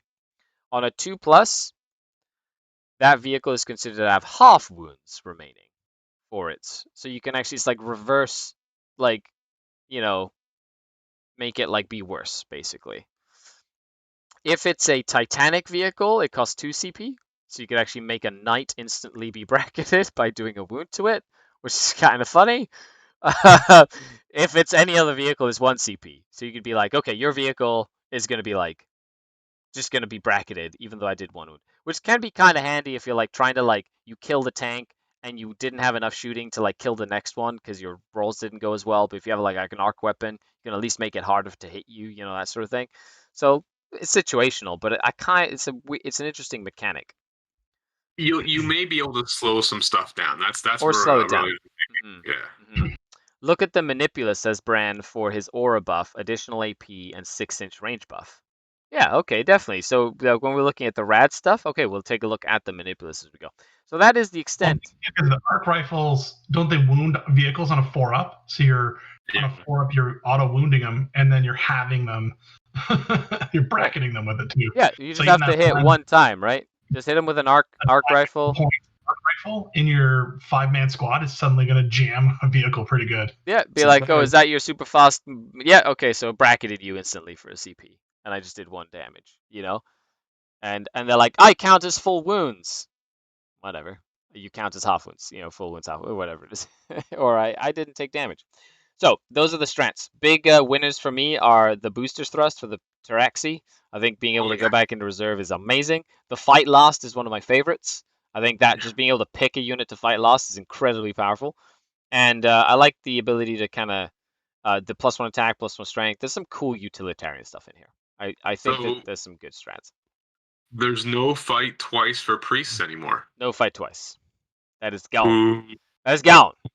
That is gone. But you can make your opponent fight last and then just like, kill him or whatever. Yeah, there were so many times though you stick a unit of priests in and you just like you Needed to kind of fight whip. twice. Yeah. You need to fight twice. Well, you just need better dice rolls. That's the solution to all your problems, Jeff. It's true. Roll That is better. Holy orders. Okay, so these are the holy orders. So remember, we kind of like went over what they are. So you've got the generators, the logi, the magi, and the artisans. So this is an interesting way to the mechanic. In Crusade, you kind of have to upgrade your dudes to get these. In regular games, you add points, and it adds power level to stuff depending on what it is. They range from 25 to 35 points for a character. So it's any tech priest character, basically, or tech priest keyword. Now they have two different, so they have their command point stratagem bonus, and they have two different bonuses. One, the initial bonus that's active as soon as the game starts. They just have that bonus. And if you want to flip it to the advanced part, you have to do an action with your priest. So at the start of your command phase, you can start to perform this action. It is complete at the start of your next command phase, and then it basically flips the initial to the advanced. And that's it. So you can flip it over at some point if you need it later in the game. So some of these have a really right, but then you can't flip it back once it's activated. Now, some of these have a really good initial part, so you're probably going to keep it in the initial the entire game. Some of them have a really good advanced part, which means you want to flip it as soon as you can to get to the advanced thing, basically, is the way that I look at it. Okay, so Genitors. So they get -1 CP on battle tactic stratagems once per game. The battle tactics. Their initial part is biochemical aggression. In your command phase, pick a friendly Forge World Core or Forge World Cataphront Servitor unit within 6. Until the start of your next command phase, each time a model makes a melee attack, an unmodified hit roll of a 6 automatically wounds the target. So, not like considering you have to start the game with that, okay, not like crazy. The advanced part. In your command phase, if this is active, pick a Forge World Cataphront Servitor or Forge World Servitor unit within 6 inches of this model. And to the start of your next command phase, each time a model in that unit would lose a wound. On a 6+, the wound is not lost, so you get a 6-up feel no pain. Now, before you move on, can you have more than one of these? Like, can you have these on So- multiple tech priests, or is it only limited to If one? your army is battle forged and includes any Adeptus Mechanicus detachments that are not auxiliary or super heavy or fortifications, you can induct any of the tech priest units into a holy order. When you induct a tech priest into its power rating is increased, you add the points. When you induct a unit to a holy order, it gains 2 additional abilities. A crusade can't start it, and you cannot induct named characters into a holy order. And a crusade force cannot hold more than 1 tech priest. But other than that, just any. So you can have this multiple times and multiple different ones, because these essentially replace the warlord traits from Engine War, right? Yeah, so so you can actually like mix and match them, right? And have like you just have to pay points for them, essentially. Cosmic Busey says, Dave! So that's the next one is the Logi, the Logi. The Logi, there is once per battle, -1 CP to strategic ploy stratagems. The strategic ploy minimum stratagem. to this, or like if it's a 1 point now costs 0? Yeah, it's just -1. Yeah, not a minimum of anything. It's just for that one use. It's -1 CP. So then you have the progressive ability analysis of the logos. So initial part in your command phase, pick a core unit within 6 inches or Forge World core unit. Until the start of your next command phase, each time AP -1, -2. So it's ignore AP 1 and 2 for a unit within 6 inches. Hey, good for like, any core units. Sadly, you can't use it on breachers, but because they can't get core. And if you there is a way to get them core, but we'll see that. Okay. So ignore AP 1 and 2. Cool. So then we have flaws of the foe. In your command phase, if this is active, pick a Forge World Core or Cataphront Servitor unit within 6 until the start of your next command phase. Each time a model in that unit makes a ranged attack, you do not receive the benefits of cover. So benefits of cover. So no light cover, no dense cover. Just no minuses to hit, no benefits of cover, nothing. You just get to shoot full blown. We needed that. Well, here's my question to you. So, receiving the benefit of cover, the negative isn't on your enemy's unit; it's on you. So, if I'm shooting through cover, you're not getting the benefit. I'm getting a negative. So, I'm still hit at a negative, right? It's what I think they went into. It's in the core rule book, like rare segments, that it says that if it just ignores all cover, basically. I believe you'd have to double check that.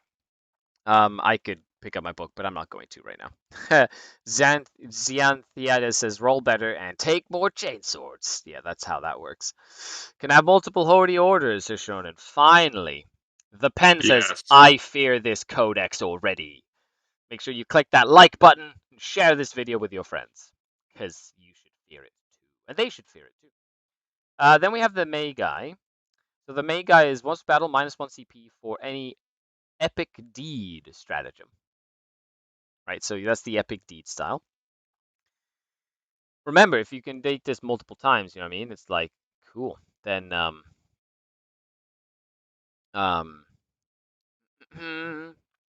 you can have like multiple of these. So in your command phase, this is the first one. Pick a core unit within 6 until the start of your next command phase. Add 2 to advanced rolls. Good. Cool. So extra movement, but that's cool that it's at the initial part of the game, right? So that's the one that he starts with. So you can literally be like, you move faster for a turn, and then if you need to flip him, you can. But at least it's something that's useful, like in the early game. Then the overloaded safeguards to the advanced is pick a friendly Forge World Core unit within 6. Each time a model in that unit makes a ranged attack, an unmodified roll of a 6 scores 1 additional hit. So you get Tesla guns. This is the way that you get like your exploding las cannons, or you exploding like auto cannon shots or whatever. It's like you just pick a core unit and they get 6s are exploding, which is pretty awesome. But Yeah. at best, Oh my active God. on your turn 2. Yeah, what, sorry? I said at best Yeah. it'll be active on your turn 2, yeah. Correct. You can't get it on like the first one, but you can definitely get it on like on the anything else as well. Cool.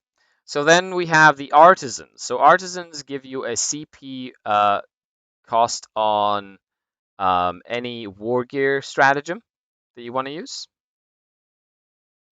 And it's once per battle, so any war gear strat you want to use. The initial part is in your at the end of your movement phase, select a core or servitor unit, so Cataphront servitor unit within 6. Until the start of your next movement phase, you can charge and shoot if it fell back, but it is -1 to hit in shooting. Pretty good. So charge and shoot after you fall back with a core unit or a servitor unit. That one's fantastic. That one's like that's the chickens fall back and shoot. Like it's a whole bunch of stuff you can do with that. That's like really good.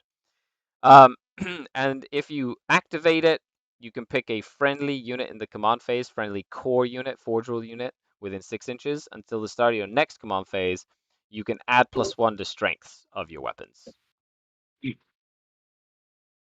That's pretty good. Now, does the action of choosing to switch it mean that model's prevented from advancing, shooting, and attacking? Well, it's at the start of your command phase. You can do the action. It's not complete until your next command phase, right? Correct. Like, when does that action end? At your next command phase? At the start of the next command phase. Yeah, so you could theoretically have an opponent interrupt that by attacking your model or even just killing it. Killing the model would be the big thing. But if they're usually if they're getting to that point, you're in a bad spot anyway. Like you probably need to hide them well. But I kind of like the idea of like mixing and matching. You should have like an artisan. You could have like 2 artisan characters. One with like the initial one quickly switches to the advanced, and then have another one that switches to the overloaded safeguard for the extra 6s to hit. So you can have +1 strength, so you could like have like a last cannon or an autocannon ballistara unit, like just stacked with all these bonuses, and just make it like really killy if you really felt like it. Especially like an engine seer giving +1 to a vehicle and exploding 6s. Yeah, like, that's great. exactly, So right? Yeah. Okay, so now there are ways in this book to do actions and still shoot, just so you know. Okay. So then we go into the warlord traits. So these are warlord traits. So there are two different types of warlord traits. You have tech priest warlord traits and Skitarii warlord traits, and they're a little different. So let's go through these, and then I'm gonna kind of fire through them. If there's anything you want to comment, just interrupt me, and then we'll kind of like go from there. So we've got Emotionless Clarity. In your command phase, select a friendly Forge World core unit within 6 inches. Until the start of your next command phase, you can charge after you fell back. So fall back and charge for a unit within 6. Cool. So that's a tech priest one. Masterwork Bionics. Give them a 4+ invulnerable save and -1 damage to your warlord. First hand field testing. Select a weapon this warlord is equipped with, and it is not a relic. Give it +1 strength, +1 damage. Necro Mechanic. Each time this warlord uses the Master and the Machines ability, so the repair ability, you can just repair 3 wounds instead of D3. Cartogrammatist. When you select this warlord trait, select a friendly Cult Mechanicus core unit, and they gain the teleport ability. So like you can pick it, and it just instantly gives a core Mechanicus unit, Cult Mechanicus, a core Cult Mechanicus unit, the teleport rule, basically. So it's built into your army list, essentially. Oh, okay. So you can put them in deep strike, is what you're saying. Yeah. So it just allows you to put a unit into deep strike. That can be great with the shooty priest, though. Yeah, especially if you're not using like one of the Forge Worlds that has the ability to like put stuff into deep strike, right? Like the teleportarium, like Lucius or whatever, it allows you to sort of like mix and match, or put an additional Lucius thing other than the 2 that you get to put in normally. Supervisory Radiance. This is one of my favorites. Start of the fight phase. Select a friendly Forge World Cult Mechanicus core unit within 9. Reroll melee attacks. Reroll the hit rolls in Yeah, that's the Prime Hermeticon. That's the, and 9 inches is good because Prime Hermeticon was what, 6 inches before. So yeah, and you can just pick a unit, and especially if you flip it with like Teslas explode on 5s, and you're just rerolling hit rolls, or like you just have like a bunch of attacks with Sicarans, and you just need to get a whole bunch of strength 6 attacks in. You just reroll hit rolls, and then just like rolling volume. and is that so that's pick a unit in your command phase within 9? No, fight phase. Oh, fight phase. Okay. So pick a unit at the start of the fight phase. So it's both your fight phase and your opponent's fight phase. That's good. Yeah. So I think that one's really fun, and the full back and charge. So those, I think, are the 2 that really stand out to me personally. Yeah, I don't think you'll see the other ones too much. Then you have Skitarii warlord traits. Okay, remember, you can pay points to give Skitarii like sergeants these warlord traits. So, multitasking cortex. Pick a Skitarii core unit within 9 in the command phase. Or select one friendly core data tether unit on the battlefield. So anything that has a data tether, like a little walkie-talkie, basically, or a little antenna on the battlefield, they do not. If that unit is performing an action, it can still shoot without the action failing. Pretty good. Data tethers are really, though, on the chicken walkers. Get them, and then you can buy them as an upgrade for the regular units. Vanguards. And most vehicles have an upgrade where units within 6 inches count as having like data tethers, or like get +1 leadership and stuff. There's like little ways that you can like modify that stuff. Battlesphere Uplink. In your command phase, select a friendly Forge World Skitarii core unit within 9 inches, or a friendly Forge World core data tether unit. Until the start of the next command phase, models in this unit do not suffer the penalty for hit rolls for firing heavy weapons after they move, or assault weapons after they advanced. Keep them mobile. Oh, buff for rangers if you need it. Yeah. Programmed retreat. In your command phase, select one friendly Forge World Skitarii core unit within 9, or a data tether on the battlefield. Until the start, or any data tether on the battlefield. Okay, this is on the battlefield if you have a data tether. Okay, you still paying attention? That unit can fall back and still shoot. That's amazing. Yeah, that's really good. You have a little sergeant being like, "Hey, hey, chickens, fall back and shoot them. Why are you in combat?" Okay. That's good. And that has the same data tether rule, so anywhere in the battlefield. Anywhere on the battlefield if you have a data tether. So good. Right. So good. And that means it's core data tether, so it has to be a core unit. It can't be like a tank. Which the chicken walkers are, which is fine. In your command phase, archived engagement, select a friendly core unit or data tether. So you're seeing a pattern here. Within 9 inches. Until the start of your next command phase, if that unit's in engagement range of an enemy unit, it fights first. That would be Fight first gross. mechanic. Cool. Yeah, so you can fight first. Firepoint telemetry cache. In your command phase, select a friendly core unit within 9 or a core data tether on the battlefield until starting your next command phase. Each time a ranged attack is allocated to a model in that unit, it has light cover, so it counts as being a light cover. And if it's entirely within terrain feature, it gets an additional +1 to any saving throws. Any saving throws, including invulnerable saving throws. Any armor saving throws. Oh, okay. Yeah, but it's only for range, so they get like +2 to light cover essentially. That's not bad. Yeah. Eyes of the Omniscient, your command phase, select a friendly core unit or data tether core unit within 9 or on the battlefield. Until the start of your next command phase, you can reroll advance and charge rolls made for that unit. That's not bad. Especially if you're in a Mars army and all your Mars units get the blessing of the Omniscient rule or whatever it is. The what are they called? The canticles. There we go. The canticles. So even if your Skitari get canticles, and all of a sudden you get like roll an extra d6 for your charges, and you can re-roll them because this little dude with the walkie-talkie is like re-roll charge ranges. That makes a big deal for the dragoons. If dragoons are good, but the best one out of that is the fallback and shoot. You stick that on a ranger unit just hiding in your backfield. Well, it's fallback and shoot from. That's amazing. Yeah, it's really good. Yeah. You're gonna see like my favorite thing is two units of 2 ballistari with blast cannons. You can push them forward because they're great move blockers. You can push them forward and then just go, okay, you got a data tether, fall back and shoot. Yep. Yeah, really useful, right? So then we have the relics. I'm going to kind of fire through these. So these are just like the standard relics. You have the Uncreator Gauntlet. Model with a Power Fist only. 2 times strength minus 3 damage.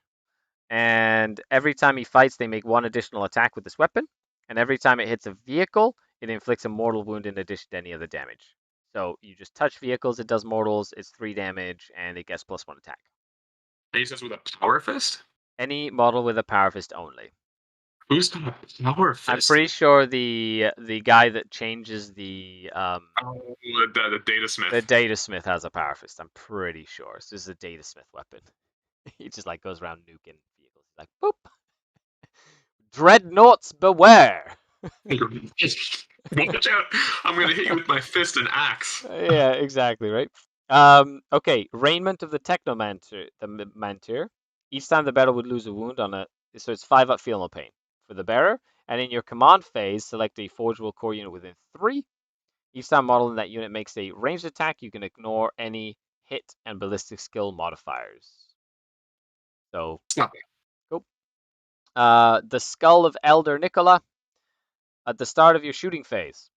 This one, by the way, I really like. This is one of my favorites. Roll a d6 for each enemy vehicle unit within 12 of the bearer. On a 2 to 3, it takes 1 mortal wound. On a 4 to 5, it takes d3 mortal wounds. On a 6, it takes 3 mortal wounds.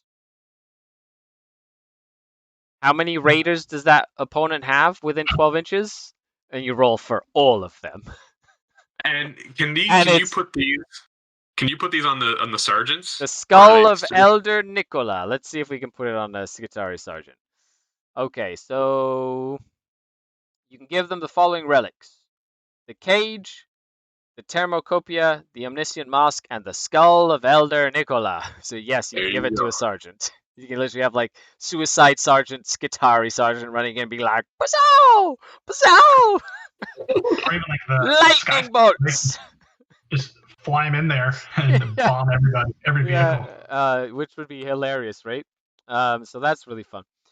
Then we've got the Purgations. I really like that because it's every shooting phase. At the start of the shooting phase, just like, and it's at the start of the shooting phase. So if you need to like pop that raider that has like 2 wounds left, you'd be like, come out, die, you know, pop out those witches, let's go, so I can shoot them.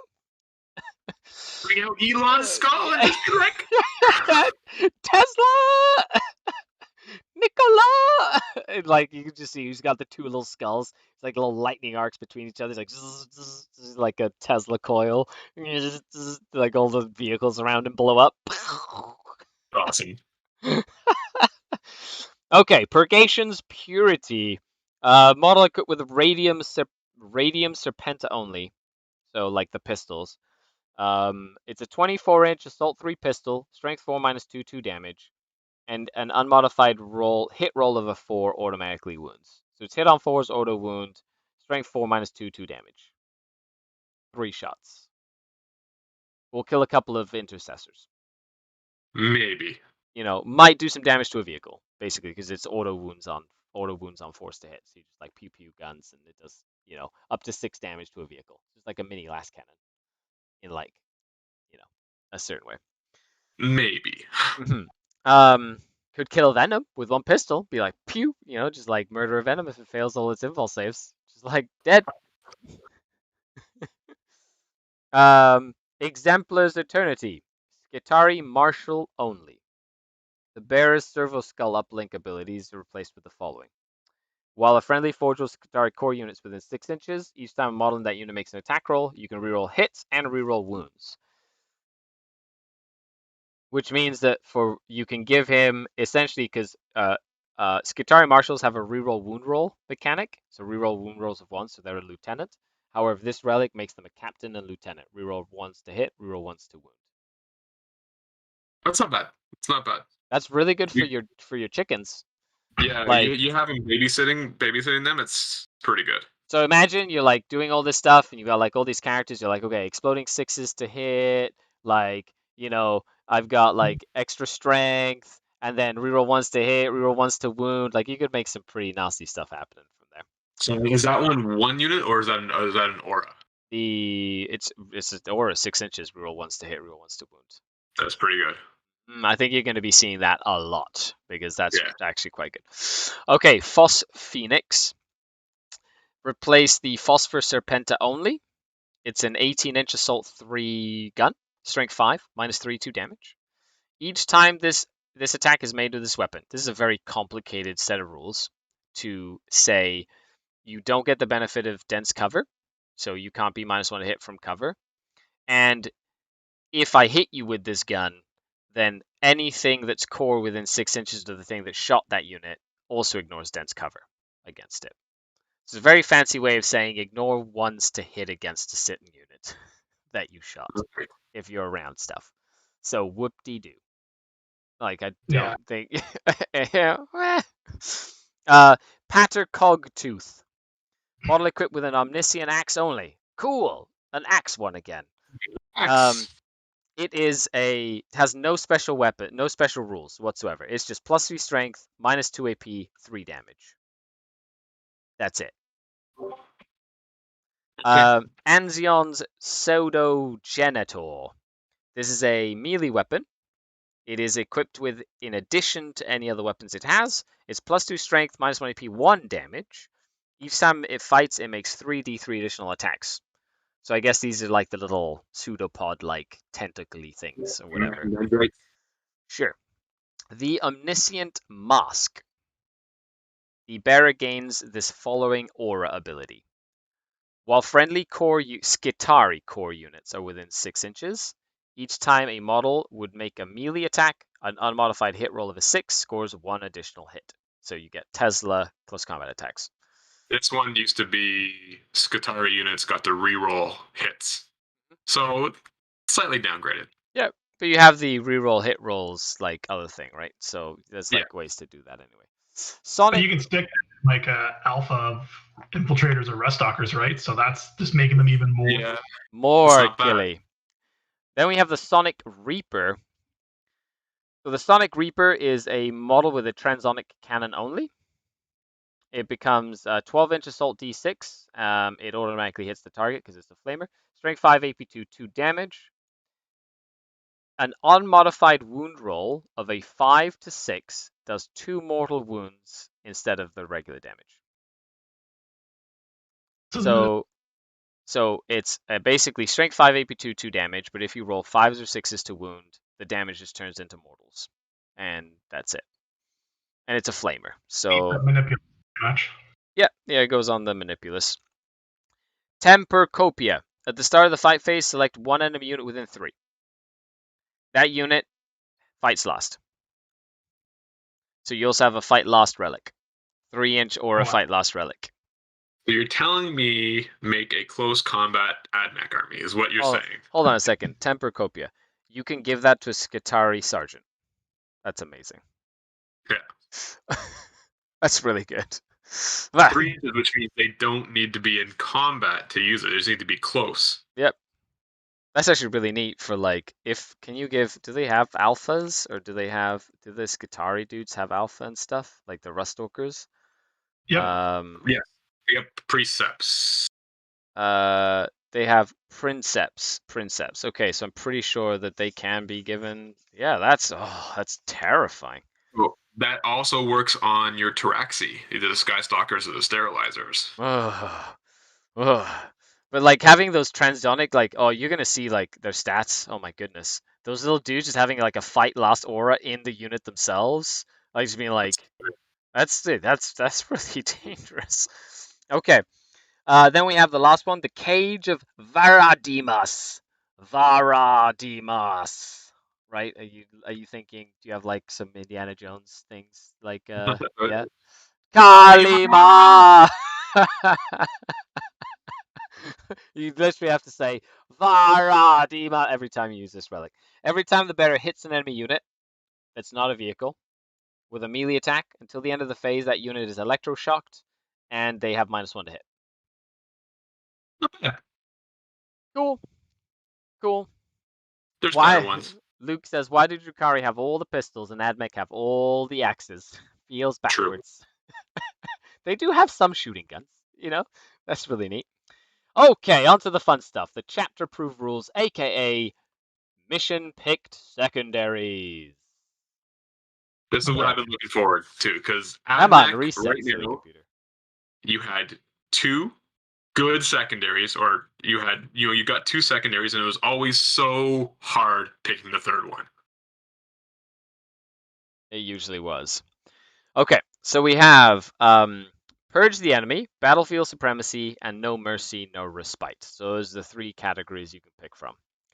So Purge the Enemy. Score 3 points if you kill an enemy model that meets 1 or more of the following criteria.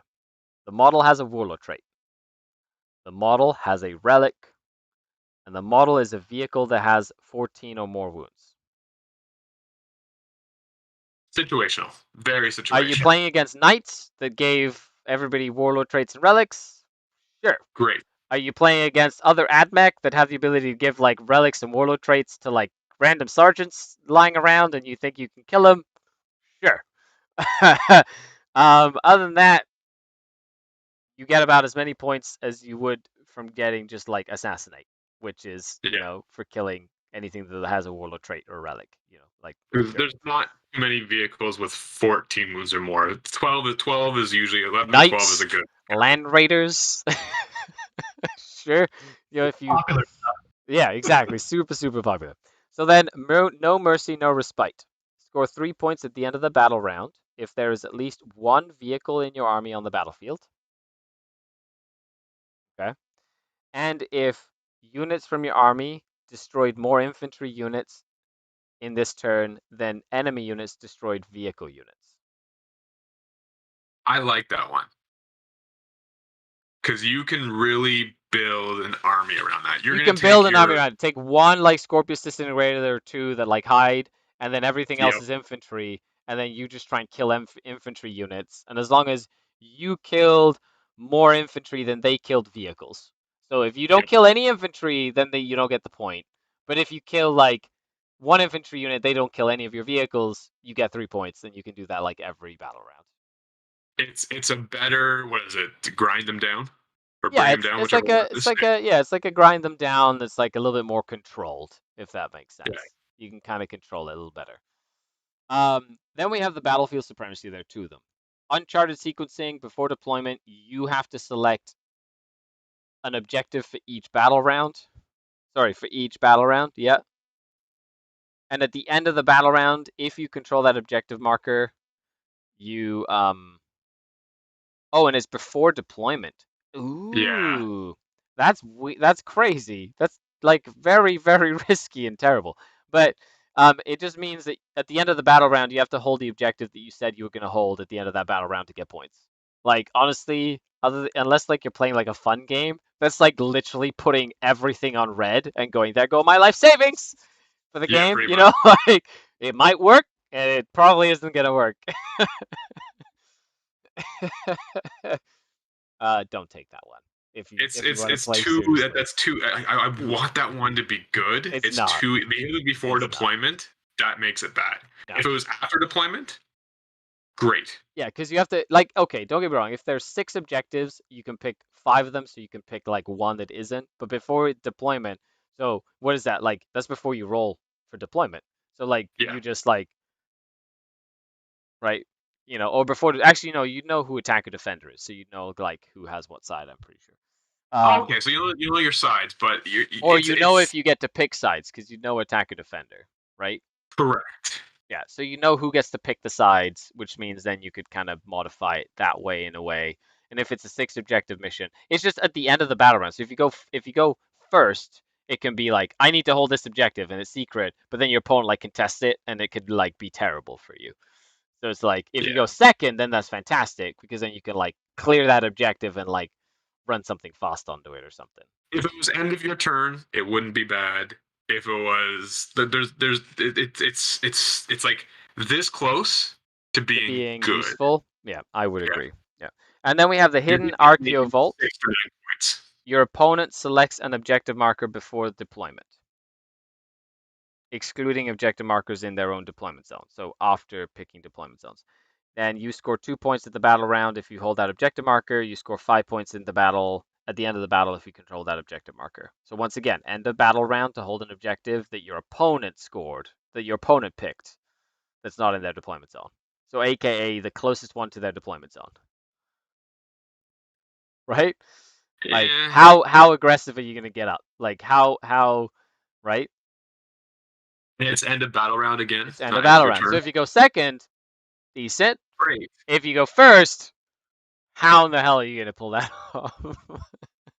Yeah. So that's a little tougher than it might seem. I like the eradication of flesh though. I think that you can definitely build that around. However, you have to make sure that like you kill more stuff than they kill vehicles. So then it'll limit the amount of vehicles you play. So they're not like they're definitely no oath of moment. Let's put it that way. Definitely no oath of moment. This is gonna be one that like people are gonna scratch, and if you make it work, amazing. Okay. So chapter approved. Then we have the Crusade rules. We're not really gonna go over the Crusades. The rules. Crusade is super fun. Probably my favorite way to play Warhammer is Crusade. The big thing here is you're trying to build cool weapons, essentially.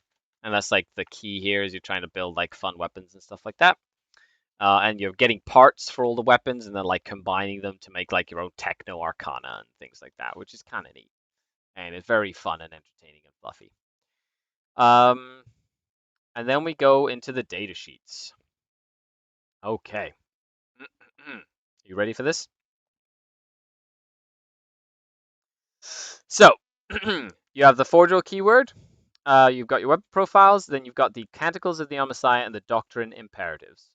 So, Doctrine Imperatives are for Skitarii units. Canticles are for Adeptus Mechanicus units. So, each unit will be affected differently, and they affect your whole army. So, models in the army that have this rule get affected by it. Doesn't matter what forge rule they're in or anything like that. It just affects everybody. For every unit in your army, if every unit in your army has this means no souping. Unless you have the Knights of the Cog. So you can take the Knight and still be okay, because that has the Knights of the Cog keyword. Right? Or you can have agents or an alliance, but you can't mix and match like guard and things like that and still have Doctrina or Canticles. That's a big change. You can't mix in like Custodes, you can't mix in guard. Like they're very much like you get these bonuses by having a full AdMech army. Make sense? So then we have so you have so you have the each Doctrina imperative have 2 effects. At the start of the battle round, if there are any Doctrina assembler models from your army on the battlefield, so Doctrina assembler models, this is for your Skitari. I'm pretty sure is the Skitari Marshal. The Skitari Marshal. Pretty sure that's what it is. Yeah, he is a Doctrina assembler, but so is the Tech Priest Engine Seer. So Tech Priest Engine Seer is also a Doctrina assembler. So is the Techno Archaeologist, the Dominus, Cole, and the Manipulus. So basically, if you have a character on the battlefield, you can change your Doctrina imperatives. You select a Doctrina imperative that has not yet been active for your army. If you do so until the end of the next battle round, it is active. Right, so it only lasts for a single battle round, and you can pick one. You have 6 to choose from. You have 4 to choose from. You can't choose one per turn. You have 4 to choose from, and you have a bonus and a detriment. So the bonus is. Yeah. So wait, sorry. When do you select this again? Your command phase. At the start of the battle round. Start of the battle. Okay. Start of the battle round, you pick it. Lasts for the whole battle round. So you have the +1 ballistic skill, -1 weapon skill. Okay. Then you have the +1 weapon skill, -1 ballistic skill. Then you have the +1 save, minus 3 inches of move. And then you have the +3 inches of move, -1 save. So what I think is key here is it's +1 to the weapon skill or ballistic skill, not negative. So it will stack with like +1 modifiers. Negative modifiers. Yeah, it's not a plus. It's just you add +1 to the ballistic skill, -1 to the weapon skill. So you're hitting on 5s in combat. You're hitting on 2s with shooting. Right. Yeah. So it's definitely, and I feel like you're gonna have to pick the right time to like pick the one you need and go, okay, I'm gonna get out with all my vanguards and do the super rad saturation thing, hitting on 4s wounds you. Like I'm just gonna get +1 weapon skill and then or +1 ballistic skill and shoot you a bunch or whatever it is, right? Like there's a whole bunch of things you can do with that as well. Then we have the Canticles of the Omnissiah. So at the start of the battle round, you can select a canticle that hasn't been active yet, and that lasts until the start of the next battle round. So this is the start of the battle round. There are 6 canticles, which means you will only ever be using 5 of them unless you use the ways to modify them, which we've kind of gone over. So we're no longer rolling for them. We're picking them now. You just pick them, and you pick them in order. Yeah, you could always pick them before, but now like you have to pick them, and that's it. There's no rolling, and you can only pick ones that you haven't picked. So now it's like very particular in what order you pick them. Basically, you have to have a plan, is what it is. So Shout Psalm, light cover for everybody. Same. Right. Chant of the Remorseless Fist, +1 strength in combat. Is that one the same, or was that one the reroll hits? I forget. There was one where you get +1 strength. The other one was reroll hit rolls of 1. I'm trying to find my canticle. I think it was reroll hit rolls of 1 in combat. Yeah, I'm pretty sure that's what it was. But now it's just +1 strength. Incantation of the Iron Soul. Ignore modifiers to attrition. And 5 up. Feel no pain for mortal wounds on everything. That's good. That one used to be reroll the morale test, so that's not bad. Yeah. Benediction of the Omnissiah. Every time a unit is selected to shoot, you reroll a hit roll, reroll a wound roll, reroll a damage roll. That used to be reroll hit rolls of 1 in the shooting phase. So now this is one of the cool ones that I feel is best not to pick for your army, and to have like one unit that you really want to make sure has a reroll hit, wound, and damage, and use the stratagem or the warlord traits to like pick like the Mars warlord trait, for example, to pick a unit and have them be in that canticle for the game, basically, or to pick the stratagem to like have that stratagem be active regardless of what turn it is, and just keep it on that one unit over and over. However, if you have like that one turn and you've got a bunch of last cannons and you've got like 3 units of last cannon chickens and like you've got a missile here and a missile there or whatever, and you would need that one alpha strike, and you're like, okay, everybody's hitting a rerolling a hit, rerolling a wound, and rerolling a damage roll. Let's try and crack open some transports or something, you know, and you just let loose with like multiple damage weapons. So that one's like more of an alpha strikey one. Then we have the Invocation of the Machine Vengeance.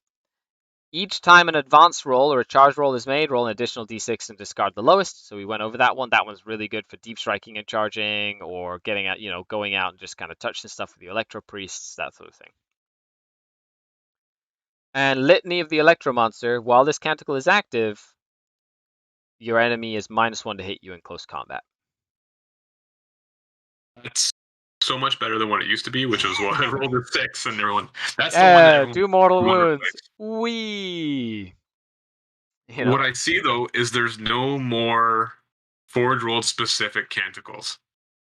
No, it's just Canticles of the Omnissiah. Yeah, and they're gone, like all the ones from, yeah, so there's no, like, specific stuff like that. And that's that.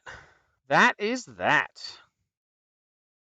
All in all, on those, just a side grade.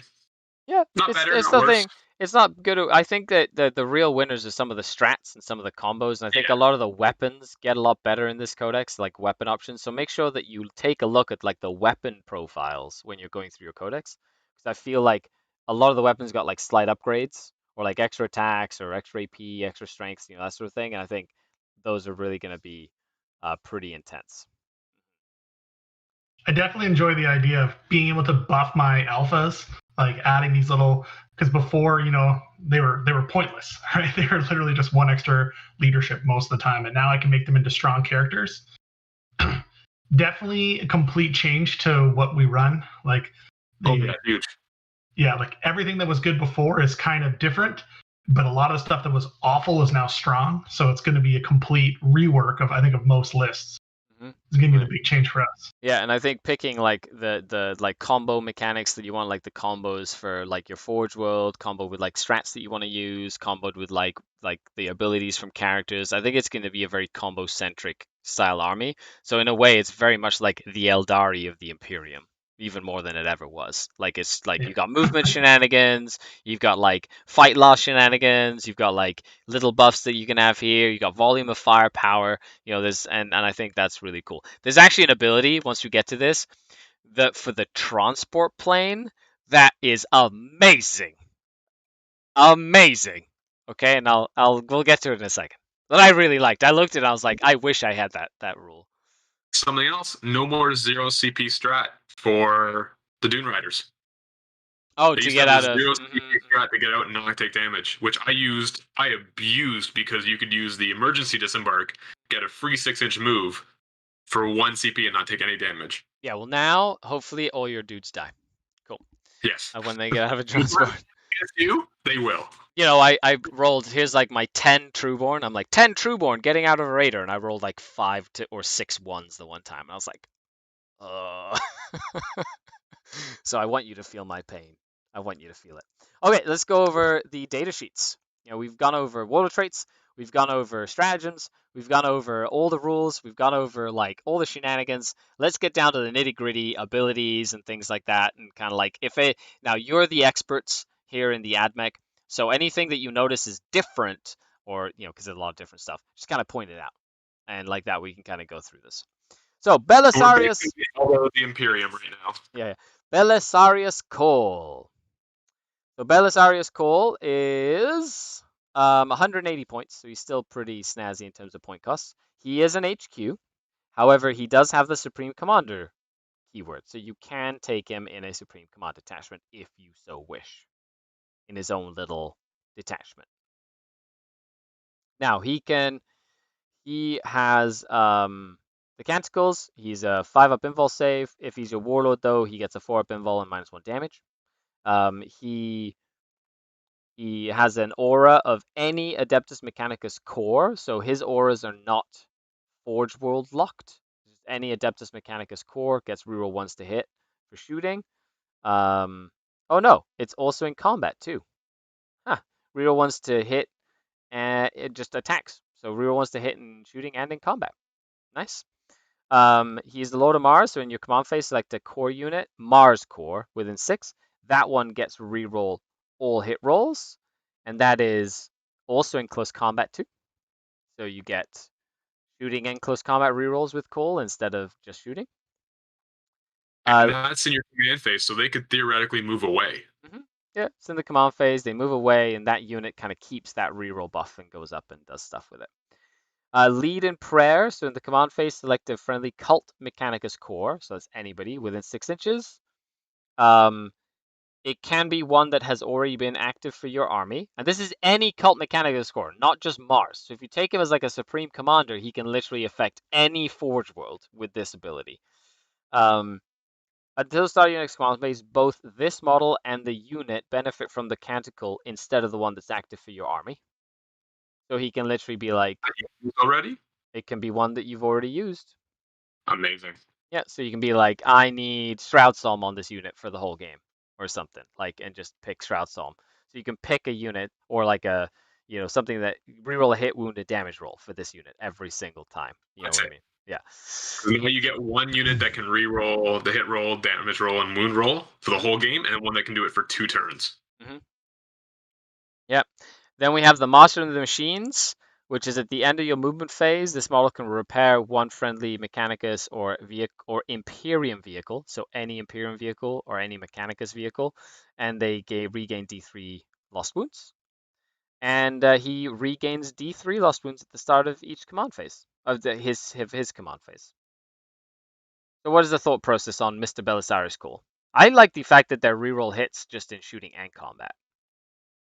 Yeah, I like that. I like that it's not Forge World locked to Mars anymore, so you'll see it used elsewhere. The not rerolling all hits bubble, kind of knew that was going to go away. That hurts, but just being able to pick a unit. Most of the time, you had him sitting with only 1 or 2 units, anyways. You had him sitting with your 5 autocannon, Doomstrider, Battlestari, and then 3, disintegrators. Yeah. And then he was buffing them all. But now you're gonna pick one, and the other ones are gonna reroll ones, which is still not bad. Now I really like I'm a huge fan of the fact that he's a Supreme Commander. So you can take like a battalion of like Stygis and then run him as a Supreme Commander. He pays for the battalion, and then he gives reroll ones to hit to like everybody. And then he can pick any core unit, even if it's like a Stygis or whatever core unit, to get the best special canticle. Like, I love that he's not just a Mars unit. Like, he has the super rerolls for Mars unit, like if you decide to go full Mars. So he could give it to like, the Rust Stalkers or the Infiltrators, and you send them off skittering away to go and like murder some stuff, right? If they're core. And so that's kind of interesting. But still T6 and 8 wounds. So he is strength 5, T6, 8 wounds, 2 up save. Yeah. Losing infantry though, that was definitely a sore spot for most people. Couldn't believe this little guy. So he's now a monster. Yeah, like infantry on him is ridiculous. Are you kidding? Like, he's not infantry. Get out of here. So it makes sense that he's a monster. Okay. I agree with that change as a person who has played Mr. Go Through Walls giant monster of doom. Which was terrifying. He's more like so I like that. Okay, so Tech Priest Manipulus. Tech Priest Manipulus, Canticles, Master of the Machines, so he can repair a Forge World model within 6 inches. He has a 5-up invul save. And in your command phase, you select a Forge World core unit within 9 inches. Until the next command phase, you add 6 inches to the range of galvanic, arc, and radiant weapons that unit is equipped with. And each time an attack is made with one of these weapons, the AP of that attack is improved by 1.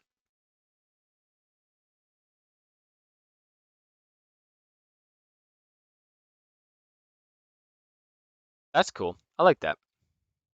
So we kind of like looked at the Manipulus, so he gives extra 6-inch range and an extra AP. That would mean that like your arc weapons would go up to like 24-inch range, so then the half range would be 12 inches if you wanted to get +2 to the AP on like the, whatever, that sort of thing with the special Forge World or whatnot. Or the Forge Worlds if you wanted to kind of combo it. That's pretty cool.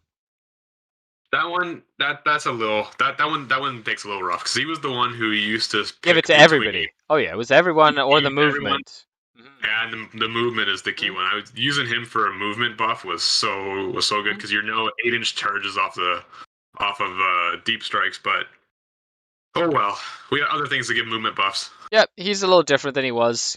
He's definitely like not the like auto take, but he's cool. The Dominus. Okay, so the Dominus. If you're gonna lean heavy into Vanguard, like a Vanguard spam, he's great. Yep. Yeah.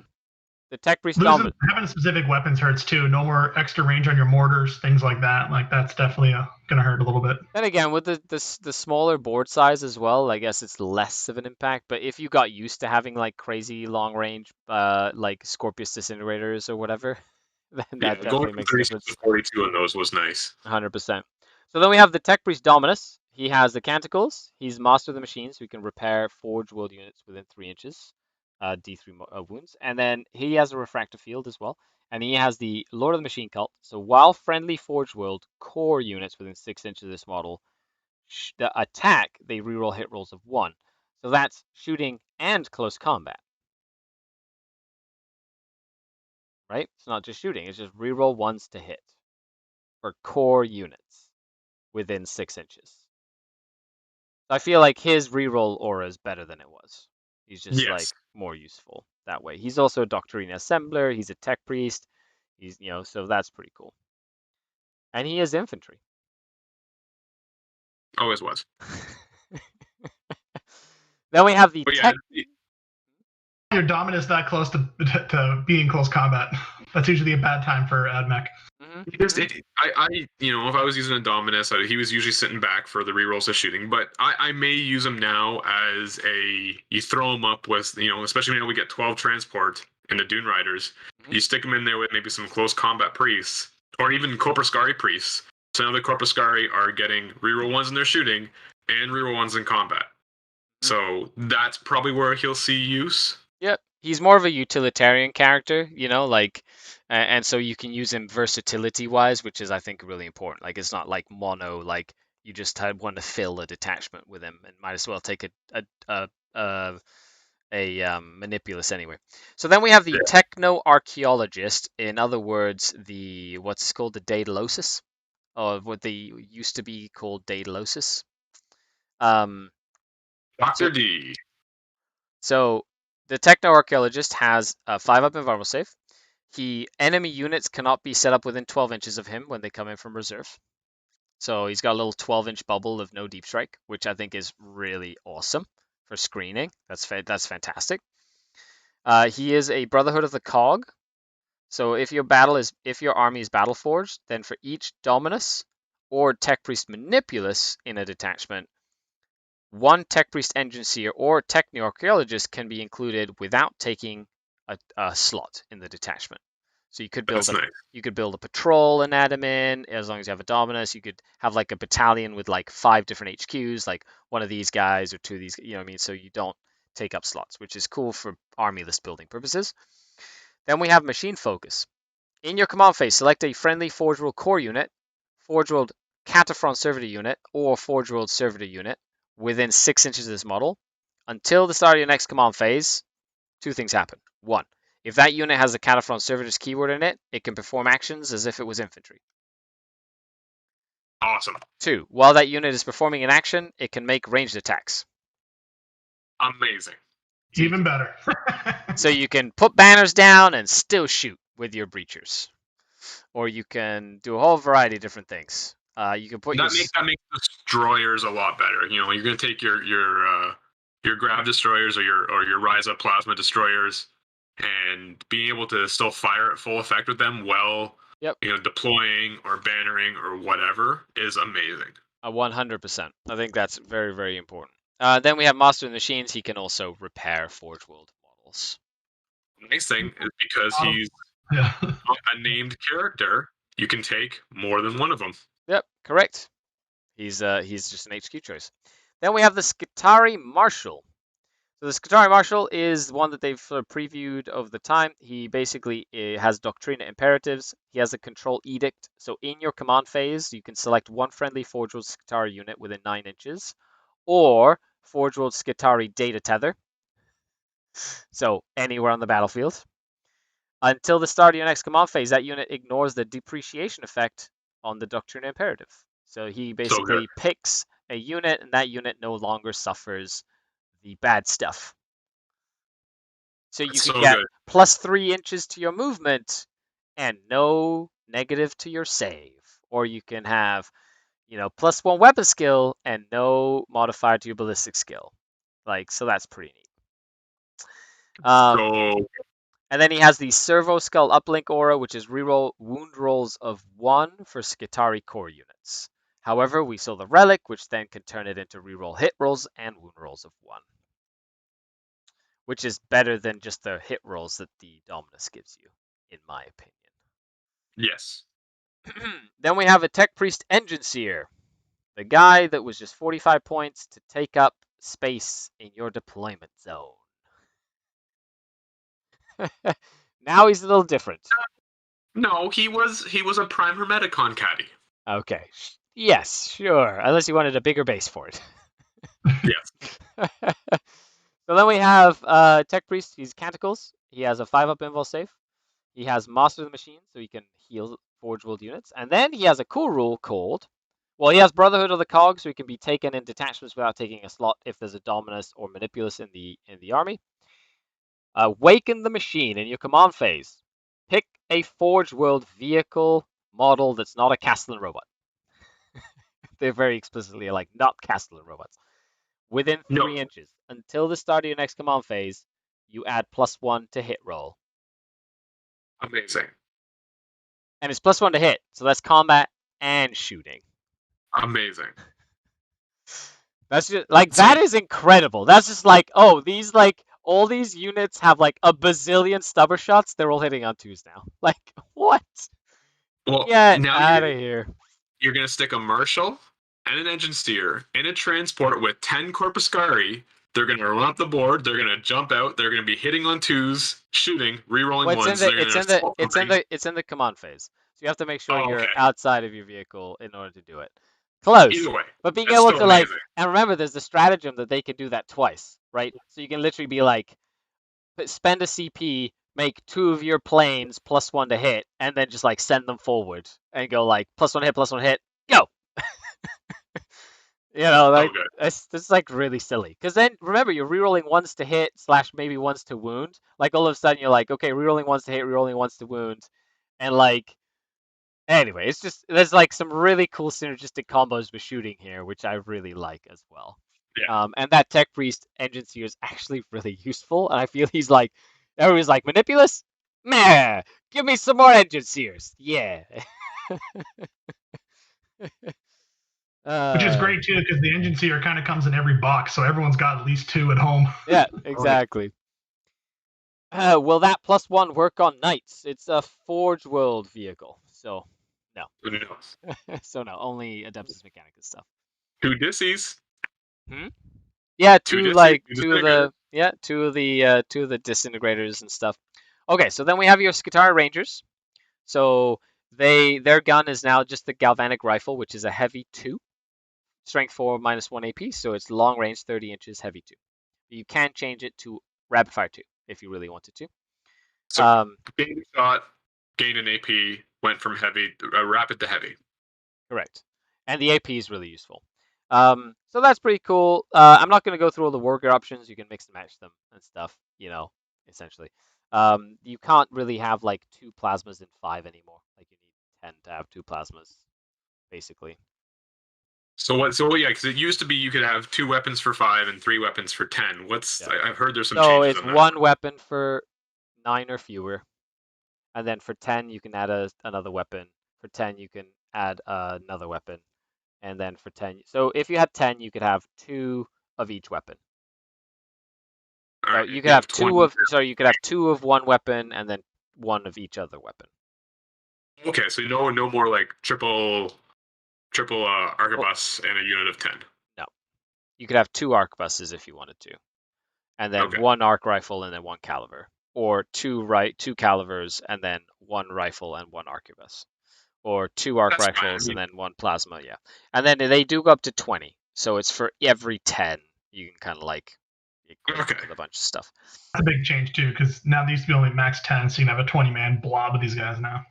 Big 20-man blob. Sure good or not. And they're only power rating 8 for 20, so you could totally outflank them for 1 CP if you wanted to, and come out of the board edge with like their rapid fire 30 super rifles and go pew, pew, pew, pew, like all the way into the table. I believe they went up to 8 points per model, though. That's the only thing. So they did see a point increase. Yep. Yeah, they've got a 4-up. They do have their bionics with 6-up invul save, and the Rangers do have the Ranger special rule where they get a 3-inch move before the game starts. Okay. You know, that's good if you need to get behind line of sight or something before the game starts, or if you didn't go first and you need to hide them, then they step behind a wall or whatever. Like, it has different uses. Okay, so then we have the Skitarii Vanguard. Same sort of deal. They can go up to 20. Their radium carbine is 18 inches, assault 3. And each time an attack made with this weapon against a unit that's not a vehicle, an unmodified hit roll of a 6 just automatically wounds. So they just auto wound on 6s when you shoot. They have 0 AP. And they have the same... That's good.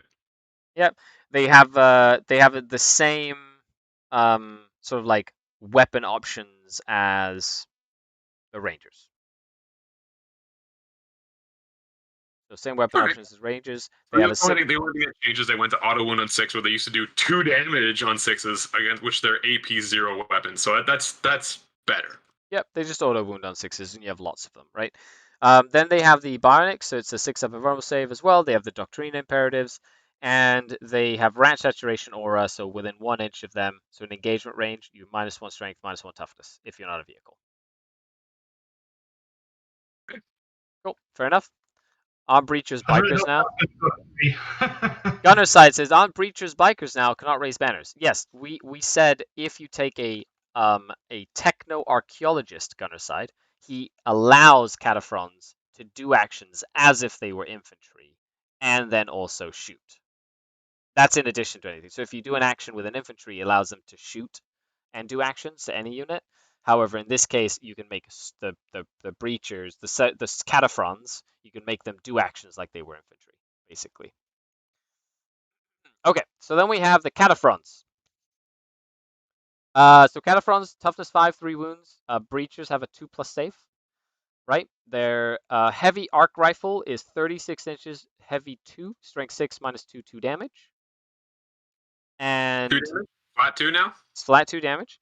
And against vehicles, they have a damage of 3 and always wound vehicles on 4s, no matter how tough the vehicle is. It's not bad. I mean, they went from D3 damage and D6 damage versus vehicles to more consistent, which is better and worse. But you know, it's amazing. You roll that 6 against the vehicle, and you're just like, oh yeah, and then you also roll the 1, and you feel bad. So I'll take consistency. Yeah, consistency is good. They also have the Arc Claw, which is +1 strength, -3 AP, and you make 1 additional attack. That gained 2 AP. It's -3 AP now. Every time you hit a vehicle, it has a damage of 2 instead of 1, so it doubles the damage against vehicles. And an unmodified wound roll of a 4 successfully wounds. So it's because it's +1 strength, so it's strength 6. So they just wound vehicles on 4s, and they're 2 damage against vehicles. But they're AP 3, which is kind of handy. And they can have a hydraulic claw if you want, which is 2 times strength, so it becomes strength 10, -2 AP, and 3 damage each. But no negative modifiers to hit or anything. It's just straight up because they hit on 4s in combat. And nice, they got 1 to hit, eh? That's good. No -1 to hit. And then you have the Torsion Cannon, 48 inches, 1 shot, strength 8, -4, D3 +3 damage. So a Dark Lance. Yeah. I think you'll still take the arc rifles over 1 shot because they're still only hitting on 4s. Yeah, of course. And of course they are infantry. They don't suffer. They're not infantry. They're bikers, so they don't suffer the -1 for moving and shooting. They have a couple of rules. Number 1, they have a 6-up invul. They do not suffer the penalty for firing heavy weapons. Okay, but they're bikers, so that wouldn't apply to them anyway. And they have tracked mobility, which means they can move through reachable terrain, Right. even if they're a biker. So Do even they though they still only advance D3 inches? no, they just advance normally, move 6 and advance normally. Faster then. Yep, a little faster, nothing crazy, and they can still go through walls. However, they're just bikers, not infantry. Someone in the chat's asking about arquebus changes. Is it still you can't shoot if you moved? Okay, so the arquebus, the transonic arquebus, is a 60-inch heavy 1, strength 7, -2, D3 damage. You can ignore lookout, sir, and an unmodified wound roll of a 6 is 1 mortal wound in addition to damage. It's just a heavy 1 rifle. That's it. You can just move and that shoot improves. it. Yeah. You can actually move and shoot now, which is nice because that one sucked. If the unit moved, you couldn't shoot it at all. Exactly. But it's only 60 inches now. You said? Huh? It's 60 inches. It is 60 inches. Look, I think it was further. I think it was. So 72 gunner inches. side, once again, yes, we know that infantry can only raise banners, but it says in his rule can perform actions as if it had the infantry keyword. So that's what it does that now. Okay, so Cataphront destroyers. They have a 3-up save. They're 3 wounds as well. They have 3 attacks each. The leadership 7, weapon skill blue skill 4+. They move 6.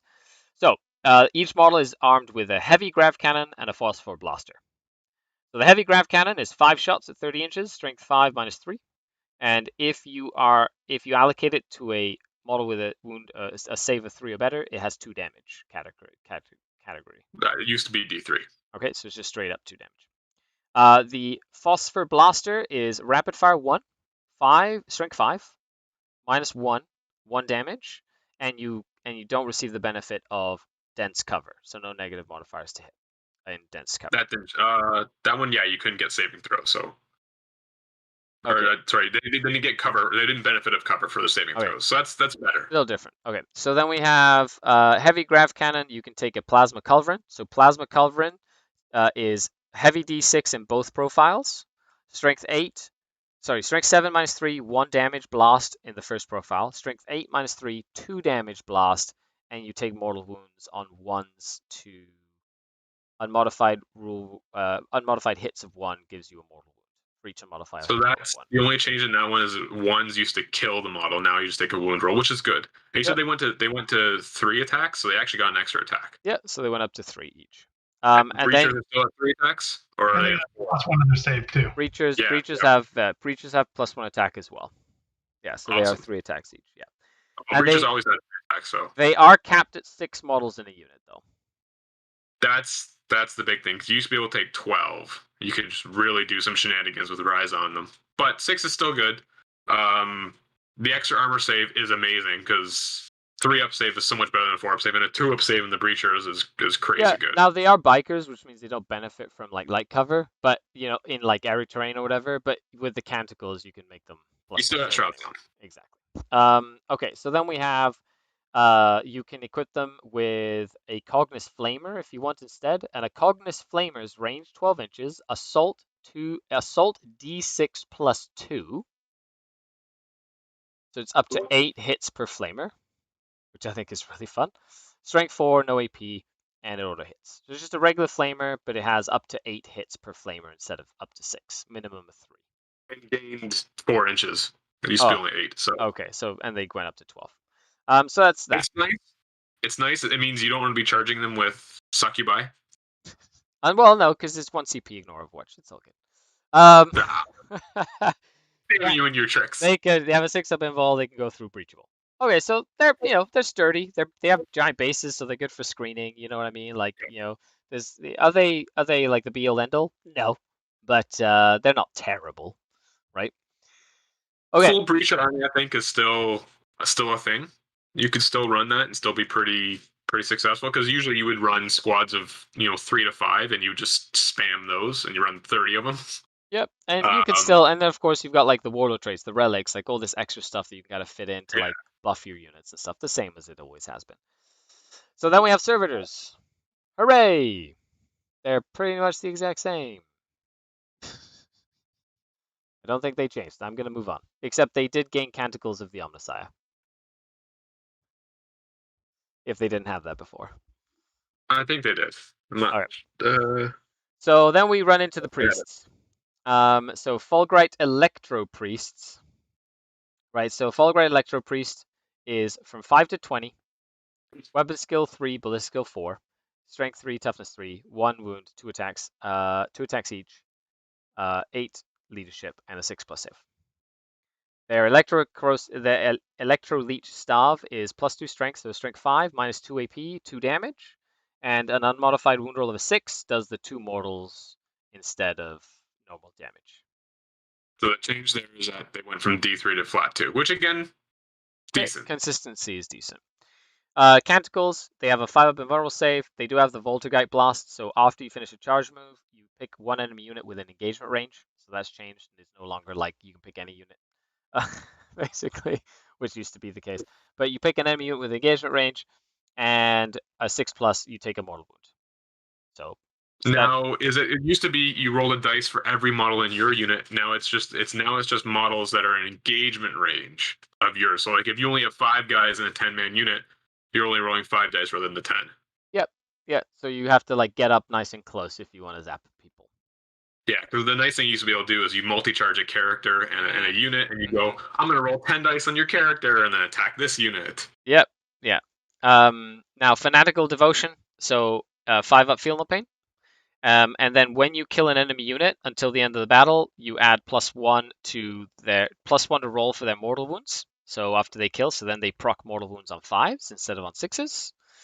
And they is that for their combat attack as well? Voltigite Blast ability. No, that's on a weapon. That's their weapon special rule. And then models have a 4+ invulnerable save in this unit. So it goes from a 5-up invul to a 4-up invul instead of a 3-up invul, and then their mortal wound output gets better. But they're only the mortal wound on the charge, right? Not on their actual weapons. Correct, on the charge. But remember, they are Cult Mechanicus, so if you have the fullback and charge thing, right, like the fullback and charge mechanic, you can fold them back, charge them in, and just like make sure that you're doing the mortal wounds as often as possible. Then we have the Corpuscari Electro Priests, which are the shooting ones. They have a ballistic skill of 3, but a weapon skill of 4. So I don't know if that changed at all, but that's the same. Okay. They have 2 attack space, the same. They have Electro Gauntlets, which are for shooting and combat. So for shooting, they're 12 inches, assault 3, strength 5, -1 AP, 1 damage. The -1 is huge because they're AP dash before. Every time you a modified hit roll of 6, you score 2 additional hits. So 10 of them is popping out 30 strength 5 shots at -1 that on 6s will explode. And if they're Mars, you're getting reroll all hit rolls because of coal. If not, they're just rerolling once to hit, etc., etc. And potentially, right, which is really cool with like a Dominus or like a Tech Priest. Oh, sorry, not a Tech Priest. Yeah. And then in close combat, they're +2 strength, -1 AP, 1 damage. So they would be strength 5, -1, and any roll of a 6 to hit is 2 additional hits in close combat with 2 attack space. So they really just gained an additional AP, which is so good for them. It adds up. I'll tell you, I play witches. I like it. Then they have the Voltigist Field as well. They have the Canticles, so they have a 5 level save. They also get the Charge and Do Mortal Wounds special rule. So they also have the Charge in and Do Mortals. And that's the same. Yeah, they have the 5-up Feel No Pain. And every time you make a ranged attack with this unit, you ignore any and all ballistic skill modifiers. That's nice. And hit roll modifiers, which means you can advance and shoot with them at no penalty. You can shoot through crazy -1 to hit shenanigans, and you just always hit on your 3s. Yeah, I mean, you lost the -2 AP strat, but having always -1 is, I think, better because you got other things to spend your strats on now. Okay, so then the next elite, the Cybernetica Datasmith. So he's got a Gamma Pistol and a Power Fist. There we go. There's the Power Fist. If you want that relic, there you go. That's the spirit. So then we have. He doesn't have an axe. Yeah, he has no axe. His Gamma Pistol is 1 shot, 12-inch range, strength 6 -3, 3 damage. So it's a 3 damage pistol, 1 shot. And the Power Fist is just a Power Fist. He has the Canticles, 5-up invulnerable save. He has the repair, but he can repair Castan robots as well as he can repair a Castan robot model, and I think he can only repair Castan robots. If your army is battle forged, then for each Castan robot unit that you can take a datasmith without taking a slot. So he can be in a detachment if you have Castan robots for no slot, and he can do an action. So you can change the reprogramming of your Castan robots as an action. So you, at the end of your movement phase, you pick a smith and pick a Castan robot unit within 6 inches, and then in your next command phase, the selected protocol will replace the active protocol. So it basically takes a, you know. I was really hoping it was going to be instantaneous there, but yeah. Well, it's one of those things that if like you can kind of move up the board and start the action, and then by your second turn the action kicks in, and then you can kind of go do your stuff, like or you could just use the strat, right? So, however, while he's within 3 inches of the Castan robots, they gain the core keyword. So everything that affects core suddenly affects your Castan robots as soon as that dude's within 3 inches of them, which in my opinion just kind of like just takes them up a notch. just a tad. They had to give us a reason to take them because no one was taking them before. It was like I think there was like 5% of lists had them or something like that. So now they're kind of forcing our hand here. Yeah, thank you, Blind Builder Grand Munisha. Thank you very much. Call to action. Everybody click that like button. Thanks for tuning in and staying with us. We're on finishing hour 3 here, but we're almost done. This has been a nice marathon. It's been great. I've been really enjoying this chatting Adeptus Mechanicus with all of you fun people out there. Make sure you leave a comment and let us know what your favorite bit has been so far. Okay, so then 2 of the coolest units that were really popular in 7th edition, but in 8th edition and then 9th, they just kind of like disappeared off the face of the planet, unless you wanted to like redeploy and do scramblers with them. So the Sicaran Infiltrators. So first and foremost, they are core, they are Sicaran, and they're Skitari, and they're so they're like they have a whole bunch of keywords going for them. They're armed with a stud carbine and a power sword. So the stud carbine is a 18-inch 3-shot pistol that's strength 4, AP 0. Okay, the power sword is a power sword. They are base strength 4, weapon skill, but skill 3+. They move 8 inches. They are toughness 3. They're 2 wounds. They have 2 base attacks. The sergeant has 3 attacks. Their leadership 6. The sergeant has leadership 7, and they're 4-up save. So not much changed. How many attacks? 2 attacks base for the infiltrators. 3 attacks for the sergeant. Yeah. Remember, of course, you have the +1 attack that you can give them, strat, and you have the so there's like different ways that you can kind of do that. Okay. They can exchange their stud carbine and power sword with 1 fletch blaster and a taser goad. So you can flip the whole weapon option for them. So the taser goad is +2 strength. So they go up to strength 6, -1 AP, and every time you roll a 6 to hit, 2 hits. Is basically 2 additional hits. They gained an AP on that, which is nice. Oh, so AP 1 on that. And then the Fletch Blaster is 5-shot strength 3, no AP, 12 inches, which I'm pretty sure used to be what it was before. Same thing. Yeah, same. Okay. So they do have a 5-up invulnerable save with enhanced bionics. That's the 5-up? Because they used to only have a 6-up. It is a 5-up invul now.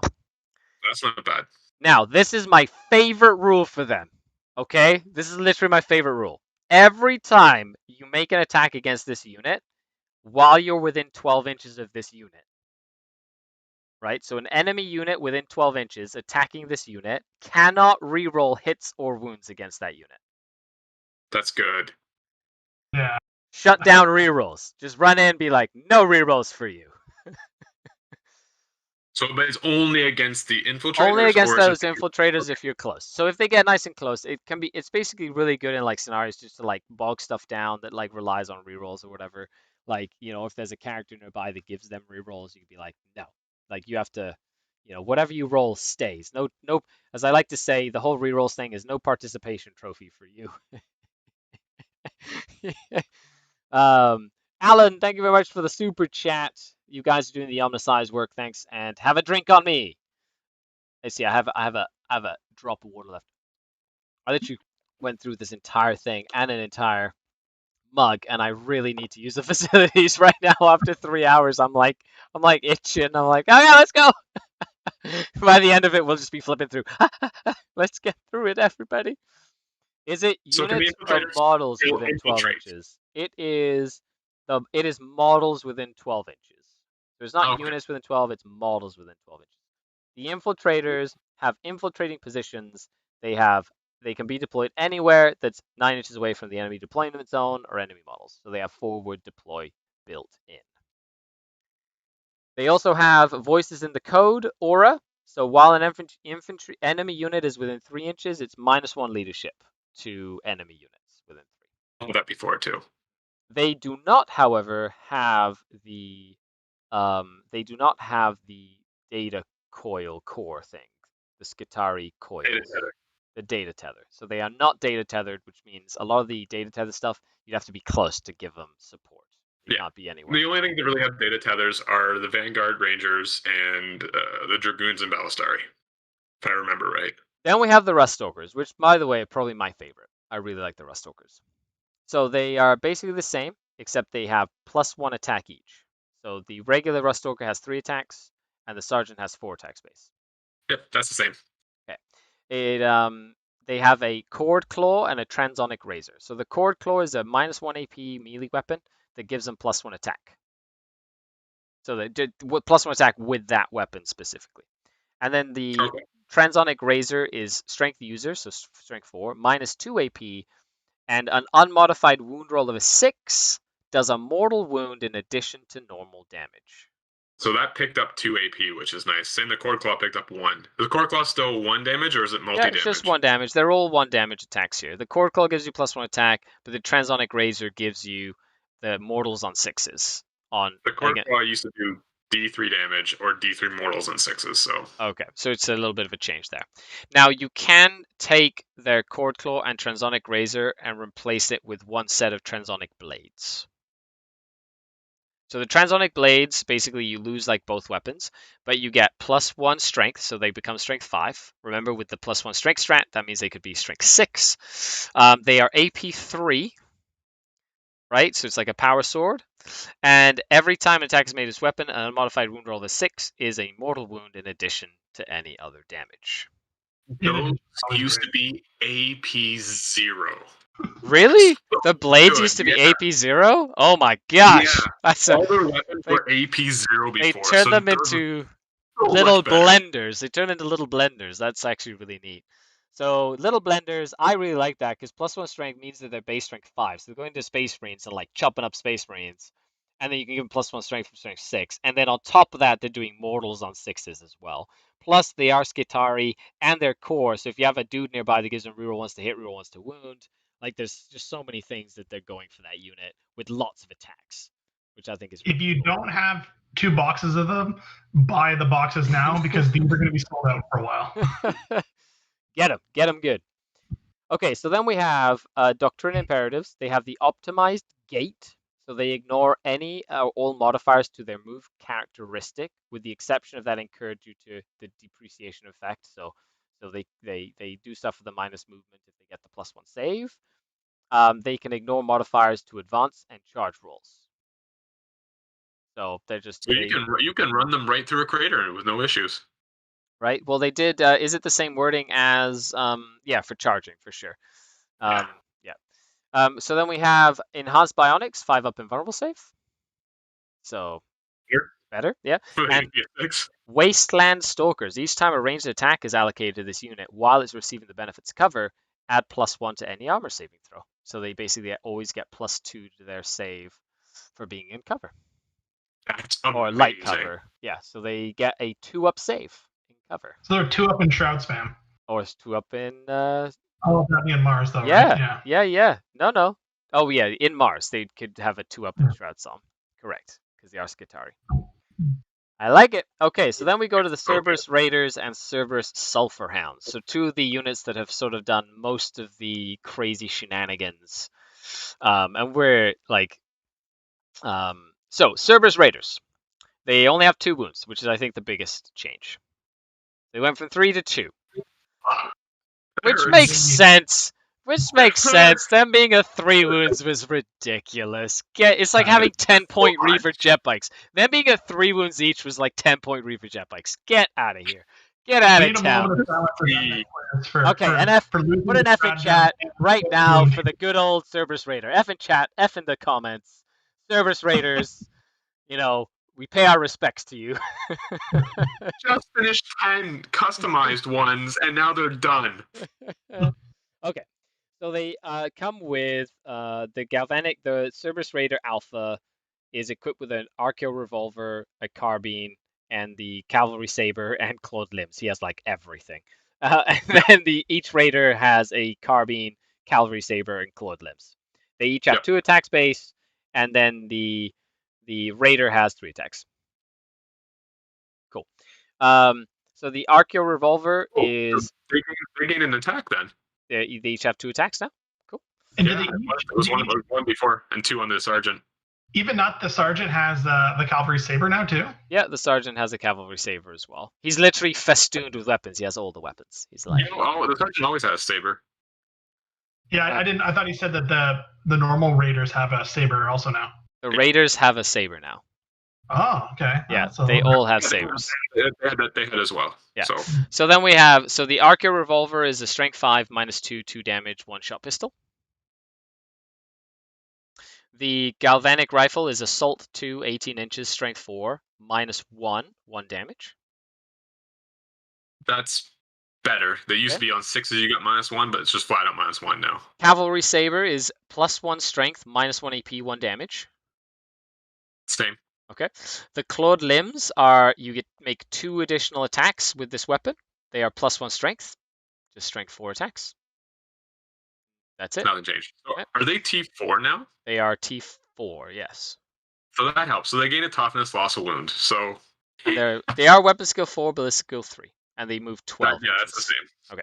Still strength 3 too, right? So they can have an enhanced data tether. So they can be equipped with the data tether, which means that they could be affected by all the crazy shenanigans anywhere on the table because they are also core.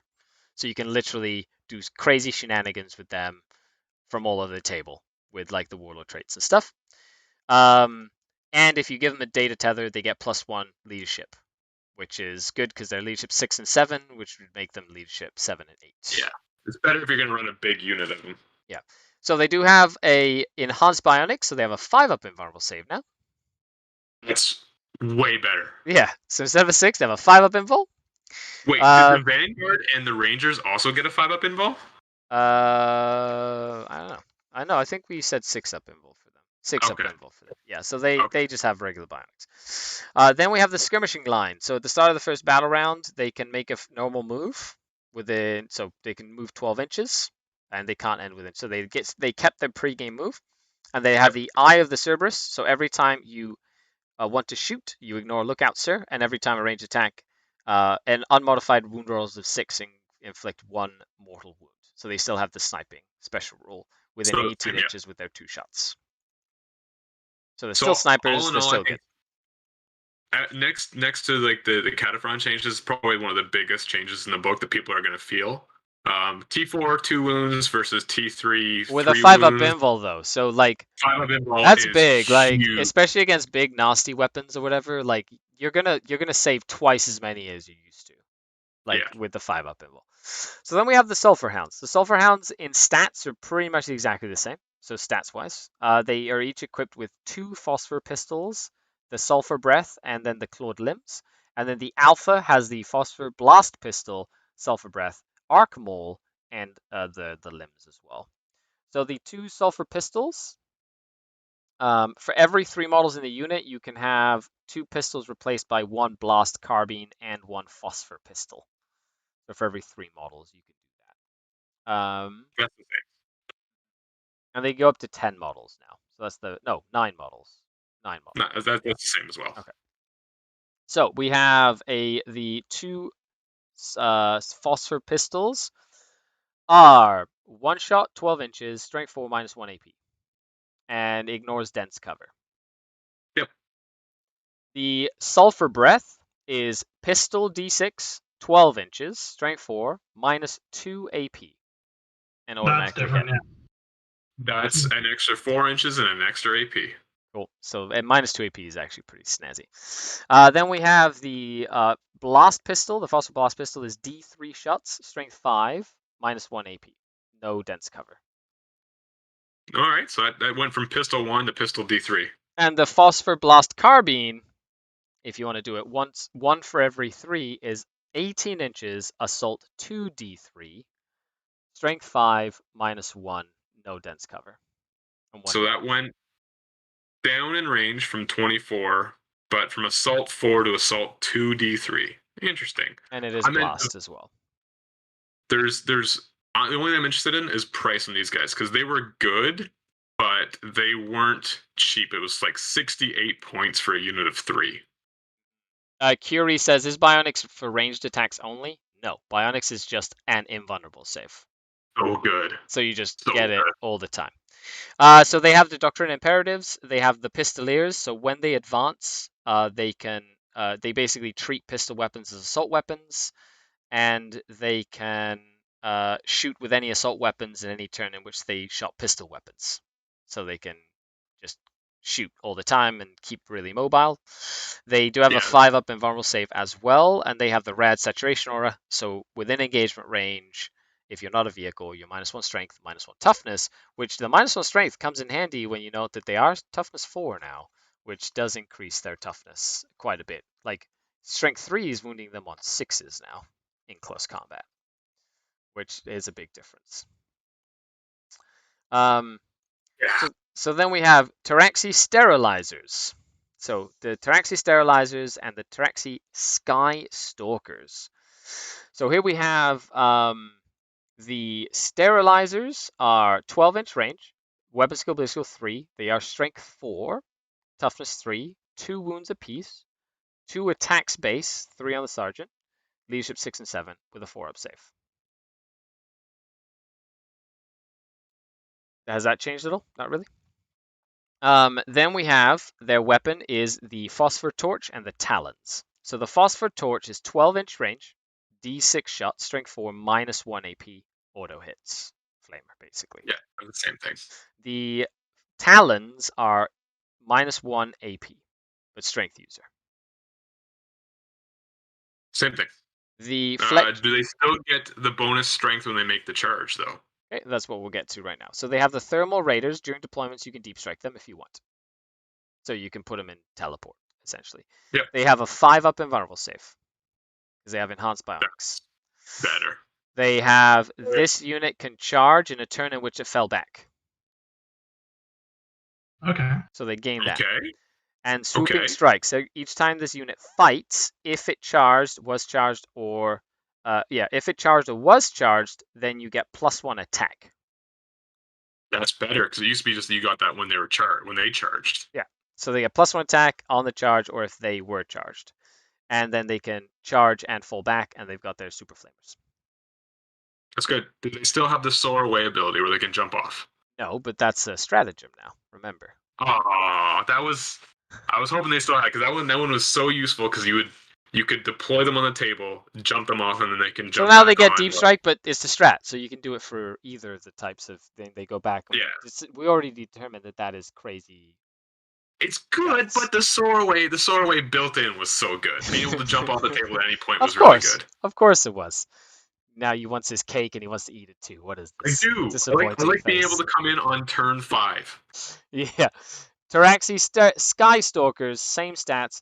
They each have a fletched carbine, which is 18-inch range, 5 shots, strength 3, AP 0, 1 damage. And the sergeant has a Fletch Blaster, which is a 5-shot pistol that does the same thing, does 12 inches, and 1 Taser Goad, which is a Taser Goad is +2 strength, -1 AP, and unmodified hit with a 6 is 2 additional hits. Nothing. The one thing I do find, though, it takes away a little bit of the sting. They have to have that Taser Goad on your sergeants that now you can get the relics and buffs on them, right? So, because before when that first came out, I think a lot of us felt the sting being like, why do I want a Taser Goad? Taser Goad and a little Uzi gun when I want a flamer. Yeah, so you can take all the cool stuff. So they have Doctrina, they have enhanced bionics, They can shoot in a turn in which they fall back, so they're like the opposite. And they can also deep strike as an ability. They lost the Archgreg cluster went to Stratagem. Yes. Then we have the Iron Strider Ballistari. So the good old Chicken walker. shooty chickens. So it goes from 1 to 6. They are movement 10, weapon skill 3, they're strength 5, they're toughness 6. They are 6 wounds each. They have 2 base attacks, they are leash 8, and they have a 3+ save. 3+ save is so much better than 4+. Yes. They have a Cognus last cannon, or a twin Cognus last cannon, or twin Cognus autocannon. So the twin Cognus autocannon is 48 inches, 6 shots, strength 7, -1, 2 damage. So they added 2 shots to that. Because as a Dark Eldar player, all I needed to see was more autocannons. And then the twin Cognus last cannon, 48, assault 2, strength 9, -3, d3 + 3 damage. Because last cannons That's so good. are better. So good. Now. I'm glad I own 10 of these. They do have Doctrine Imperatives. They do have Bionics, so just a 6-up invulnerable save. They do. Yeah. They do have an Explode on a 6. They do more than 3. And they do have a broad spectrum data tether. So in your command phase, select one friendly Skitari core unit from the same Forge World within 6. Until the start of your next command phase, add +1 to the leadership, and that unit gains the data tether keyword. That's nice. You can actually give units the data tether keyword to a core unit with your Ballistari, which means you could give it to them until the next command phase. Sorry, and it's until the start of the next command phase. The Sulfur Hounds, for example. You could give it to the Rust Stalkers and things like that, basically, which is kind of cool. Yeah, well, or Dragoons and Rust Stalker combo would be great too, because you can data tether on those Rust Stalkers. Make them like full back and charge from across the table, or like full back, like do a whole bunch of shenanigans, which is kind of cool. So as I'm saying, there's a lot of combo centric stuff in this book, and I really kind of like it. Other than that, that's it. They do have the data tether themselves. They are data tether. They are Mechanicus and Skitari, and they are core as well, so they get all the benefit of the core stuff. That's nice that they got core. So then we have Sidonian Dragoons. So 10-inch move. Weapon skill 3, ballistic skill 3, strength 5, toughness 6, 6 wounds, 4 attack space, 8 leadership, and 3+ save. An extra attack, an extra save. Cool. So they have each model is equipped with a Radium Jezzail, which is a 30-inch 2-shot weapon that has strength 5, -2, 1 damage, and you can snipe people with it. And an unmodified hit roll of a 6 automatically wounds if it's not a vehicle. So they don't do mortal wounds anymore with that. No. Now you can change their Jezzail for the Taser Lance, which is a melee weapon with +3 strength, so they become their strength 8, with -2 AP and 2 damage. And any 6 to hit scores 2 additional hits. Of course, you've got the strat to make it explode on 5s, which is kind of cool. That's nice. They got an extra AP on that, and that you may see them come back to the tabletop now. You can any number of models can each be equipped with a Phosphor Serpenta if you want, which is an 18-inch assault 1 gun, strength 5, AP -1, 1 damage, and ignores dents. So if you want to give them some shooting, sure. They do have Doctrina Imperatives. They do have a 6-up invulnerable save. They explode, 3-inch explosion for 1 mortal. They have a -1 to hit in shooting and in close combat. That's nice. That's nice. It used to just be shooting. Yeah, anytime an attack is made, it's -1 to hit. So both shooting and close combat, -1 to hit. And they do have the broad spectrum data tether, so they can also give around the data tether keyword as well to units around them. I think you might be onto something with that, the Rust Stalker and Dragoon combo. Oh, yeah, that's so cool. Just go in and like, nice. nom. I know how Dave's just like been soaking in this entire time. He's just been like sitting and like just processing everything, and all the cogs are going in his brain, being like clickety clickety clickety clickety click. tribute here, but at the same time, my brain's just like soaking it all in, right? Being like, oh, I could do this. You know, one of the good things of being a longtime AdMech player is I have all these models, right? So there's nothing. And some of these guys are definitely going from the back of my glass case to the front. And unfortunately, some of the front guys are going to the back, but. I love it. Okay, let's take a look at the. All the arms back on my dragoons from autocannon. Yeah. Sam says Schmexiest live stream in the game. Thank you very much, Sam. Make sure you give me a like because I'm a Schmexican. Ha with an awesome like conquistador beard, apparently. All I need is like that crazy hat. Well, you know, my family's from Spain, so I have I look English, Spanish, French. Like I've got like every like civilization that was terrible to anybody else. Yes, that's my blood. That's why I play Dark Eldar, you see. So Spanish dude that speaks with an English accent. Lives in Canada. And, lives in Canada. Yeah. Okay, let's get on to it. Everybody's like, shut up already. We want to know about Castellan robots. Tell us more, please. Same with Enhanced Bionics. It's a 5-up invulnerable save all the time. Yeah. So, Castellan robots. 10 power for 2. So they're 5 power level each, basically.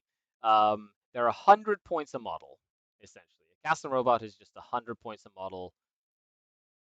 Cool. They come equipped with a Phosphor Blaster, an Incendine Combustor, and a Castellan Fist. So the fists are free. The shoulder gun is free, but any of the phosphor guns, if you want to do double guns, it's 5 points each, basically, for each of the little guns. Essentially, just so you can pay attention if you're a AdMech player. So can you mix? Like, you have one fist and one gun?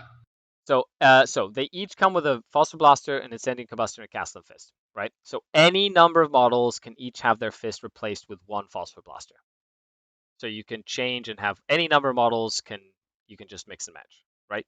So you can have a Phosphor Blaster. Yes, you can have one fist because they come equipped with one fist and one Phosphor Blaster and the Flamer stock. That's their standard loadout.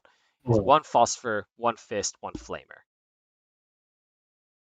Right? All right. However, you're paying 5 points for the one they come with. So if you don't switch out that Phosphor Blaster for a fist, they're 105 points, technically. Okay. Right?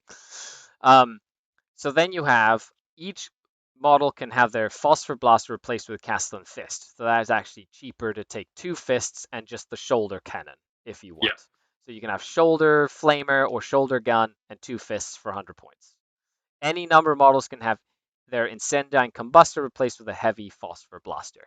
So you can just switch the gun on top for whichever one for the same cost. Right? Yep. Now, where it gets interesting. So heavy Phosphor Blaster.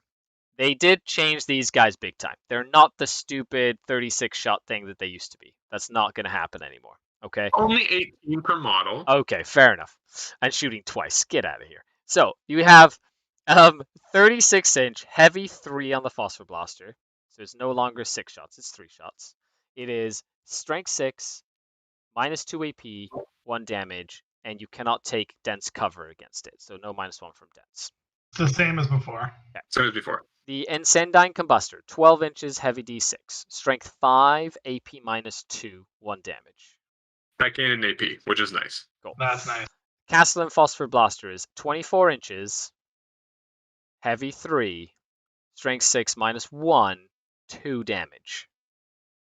So they get basically 6 shots at 24 and 3 shots at 36.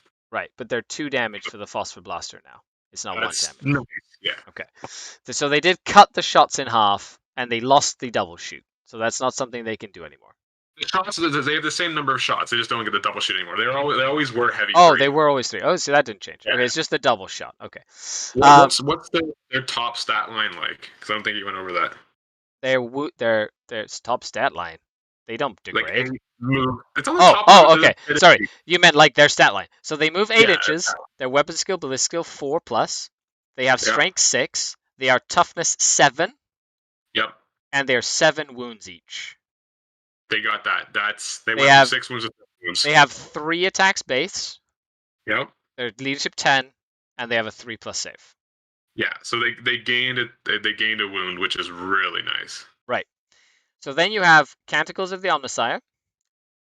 Oh, and the Castellan Fist. Sorry, I didn't go over the Castellan Fist. It's a melee weapon with +4 strength, so it becomes strength 10.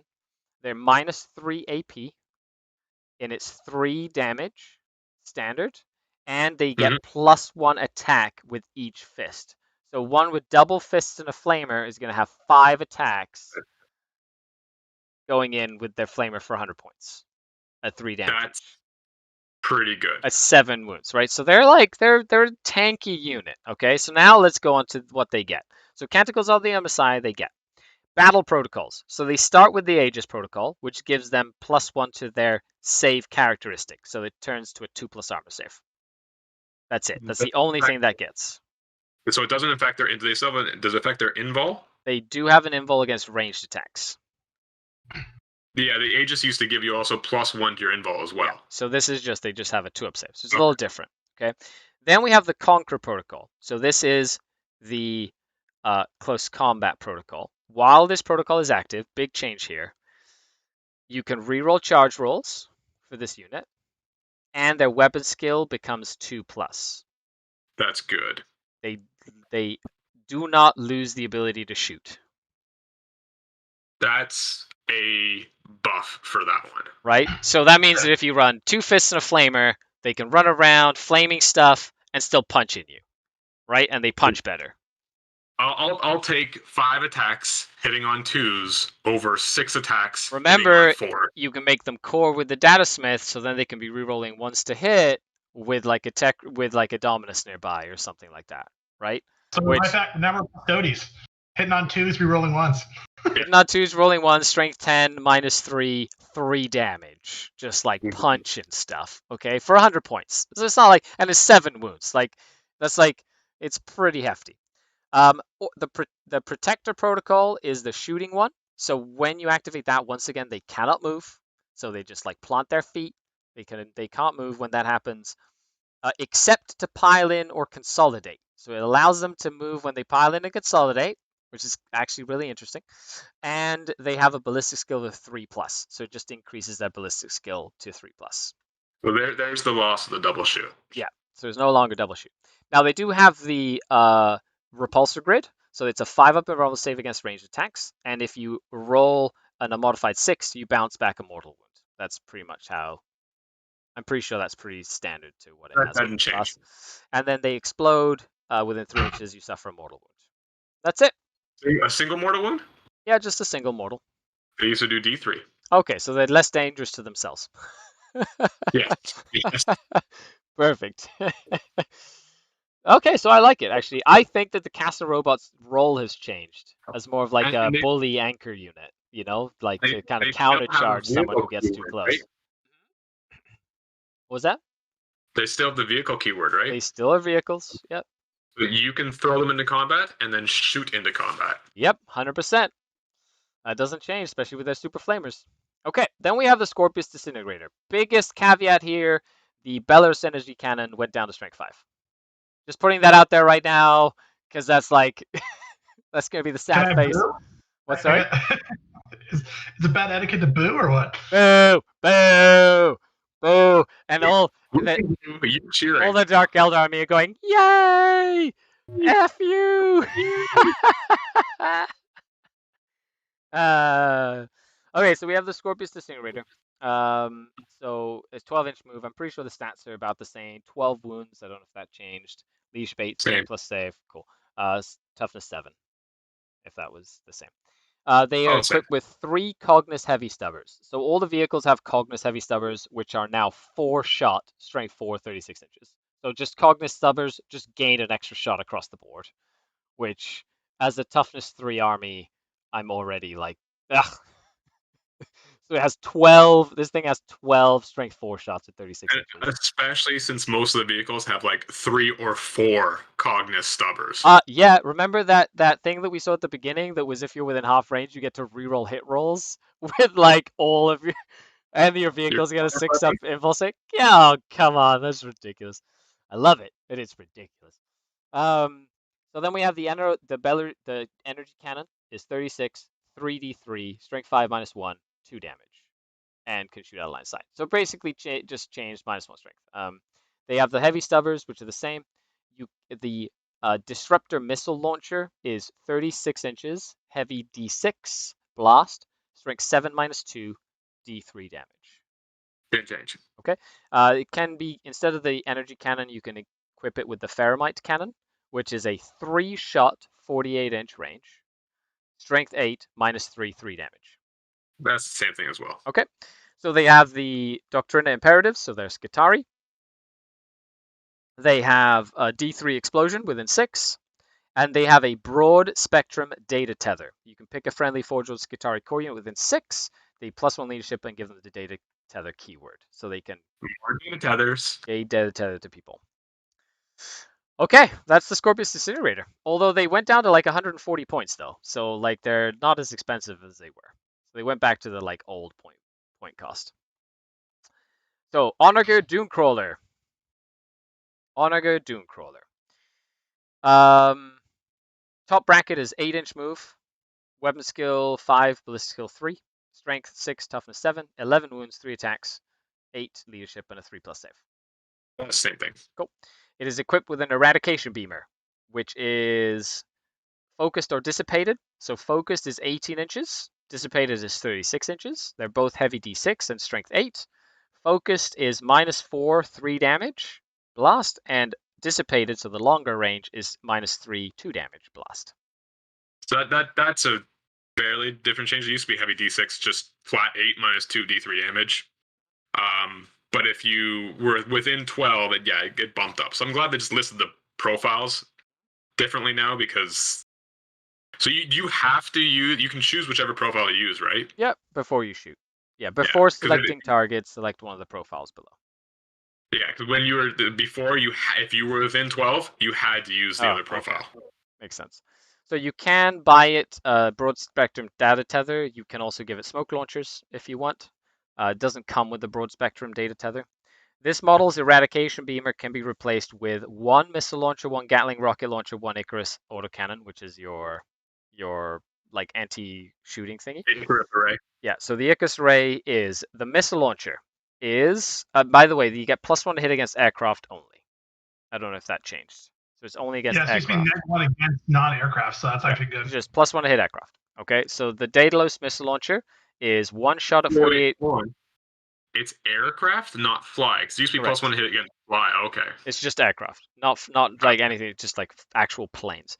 So it's heavy 1, strength 7, -3 D6 damage for the rocket launcher. Same. The Gatling rocket launcher is 48 inches, 5 shots, strength 6, -2, 1 damage. Same. And then the Twin Icarus autocannon is 4 shots, strength 7, -1, 2 damage. That's the same. Cool. The big change here is that the Icarus array used to be 1 weapon with all those profiles. Now it's 3 separate weapons, so you can actually split fire. It? Okay, that makes more sense. So then we have points. That's 3 great weapons you're getting that you can shoot 3 separate things. Well, let's see how many points it is. So the Onager Doomcrawler with is 115 points with whatever loadout you want, and then +5 points for 1 extra stubber if you want to put an extra stubber on there. 115 points. It might be a little cheaper. I'm not recalling off the top of my head. So then we have you can equip it with one of the following: either the smoke launchers or the broad spectrum data tether. So you can pick one or the other, but that's built into their cost. Okay, so then you can also give it the Twin Onager Phosphor Blaster.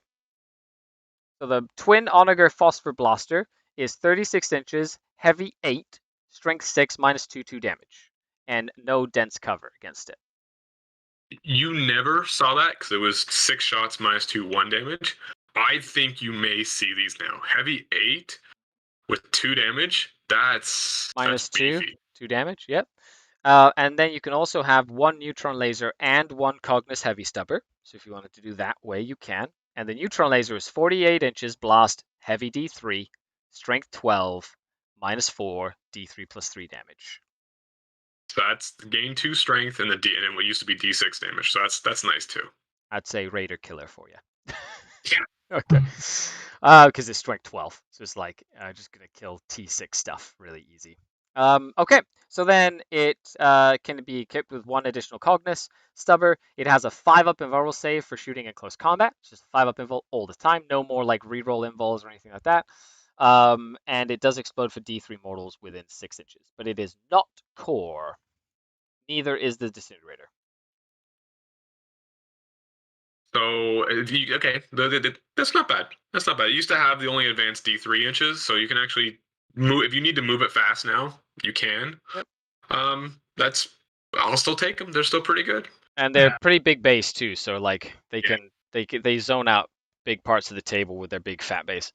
Then we have the Scorpius Dune Rider. So it's a transport. 12 wounds, toughness, and strength 6. Hits on 3s in combat, moves 12 inches, 3 attacks, leadership 8, 3-up save. It has 2 Cognus Heavy Stubbers and 1 Cognus Heavy Stubber, twin Cognus. So it has 4 of these things. So it's shooting 16 shots at you. Oh, God. It's so silly. 16 shots. It has explodes for D3 mortals. It has a broad spectrum data tether built in, so it can give data tethers to stuff. And it has a 12 infantry capacity or Forge World infantry model. So you can just take 12 infantry or Forge World infantry models. That's so good. Which I believe means you might be able to transport non-AdMech stuff in there if you wanted to, like Death Cult Assassins or Inquisitor. Because it's just 12 infantry. You can literally like mix and match stuff. It doesn't say, and it says 12 or Forge World infantry, so it's not specific to Forge World. So you could literally go or, which means you can actually mix and match from different Forge Worlds to go inside your transports, like a Dark Eldar does. Stick your 10 Rust Stalkers plus 2 buffing characters, have that run up next to some Dragoons, and you're going to have a good day. Yeah, it's going to be super fun. You don't even need to do it. It's got the data tether too. So if you move, you charge that thing in with them. Bang. Yeah, get up nice and close, use the data tether, and the dude at the back on the walkie-talkie be like, be amazing, go around this way. And they're like, yes, we hear you. Do the Cognus weapons, they're heavy, right? Can you still shoot Assault 4. Oh, they're Assault. They used to be heavy. They're Assault 4 and Assault 8. So you can just super speedy, go around, just like shoot everything. Okay, so now we get to the fun ones, which are the planes. This is the transvector. Okay, so the transvector is the transport. You never see these ever, okay? However, I feel like you're going to see them because of this cool thing called combined landing, which is a rule that they're going to get, which is actually really neat. So they have weapon skill 5+. They move 50 inches. They did lose the like auto advance if they had that before. I don't know if they did or they didn't. But all planes are losing the auto advance like 20. They're just like they just move fast, but then they advance D6 like everybody else. So you get strength 6, toughness 7, 10 wounds, 3 attacks, leadership 9, and a 3+ save. Yep, cool. They have 2 Cognus Heavy Stubbers and a twin Cognus Heavy Stubber, so 16 shots from this guy, the same as like the transport, and a command uplink. The command uplink, the bearer gains the data tether keyword and the following ability. While friendly Forge World Skitarii core units are within 3 inches of this model, add +1 to leadership and gain data tether. So they basically do an aura of data tethers. And it's modeled on, that's from the wings, would not be? Because that's huge. It is an aura, but you do it from the base because it's up on. Yeah, okay. You can give it a chaff 3 launcher. inches is a little small, but they got a huge night base, so yeah. They can change that for a chaff launcher if you want to give them the smoke screen. If you wanted to be able to give them -1 hit when they're not like flying. So the chaff launcher went to smoke screen, because that used to be -1 damage against range attacks. No, that's not what it does anymore. Okay, so they have Doctrina imperatives, so they benefit from Doctrina. They are just hard to hit, which means they're just always -1 to be hit. Huh.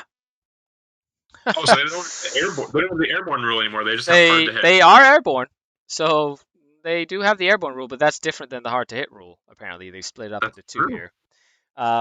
You can put it into, if your army's battle forged, then for each transvector unit, you can have a second transvector without taking up a slot.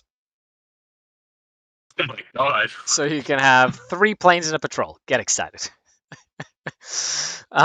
Cool. Okay. You can have 4 planes in a patrol, couldn't you? No, it's for each transvector you can take 1 transvector.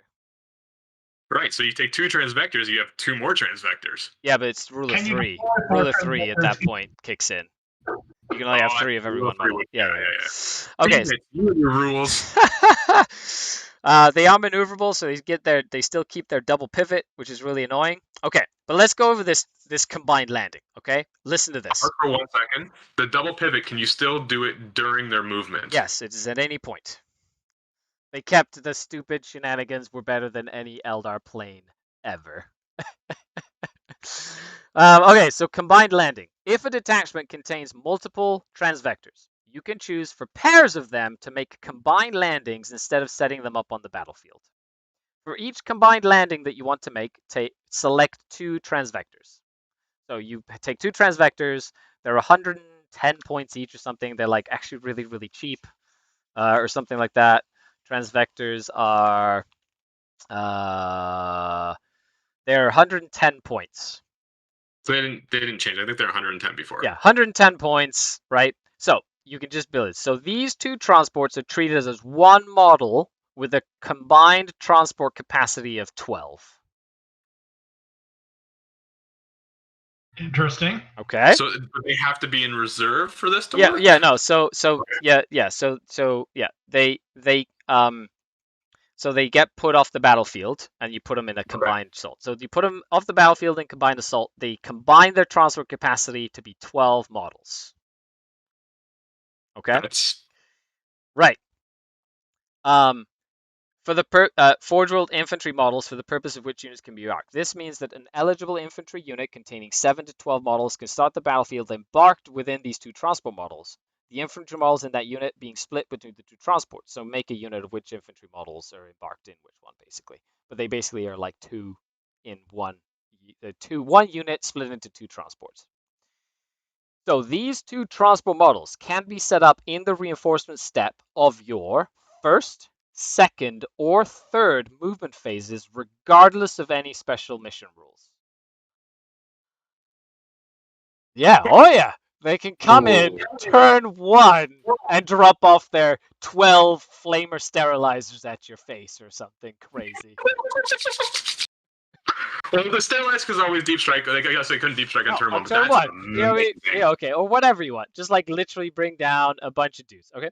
And then they disembark, but disembarking models have to be placed more than 9 inches away from an enemy model. But it basically means that you can have like a big 12 strong unit come in, or 10 strong unit come in with 2 of them for 220 points, and then you have 2 ginormous like amounts of guns.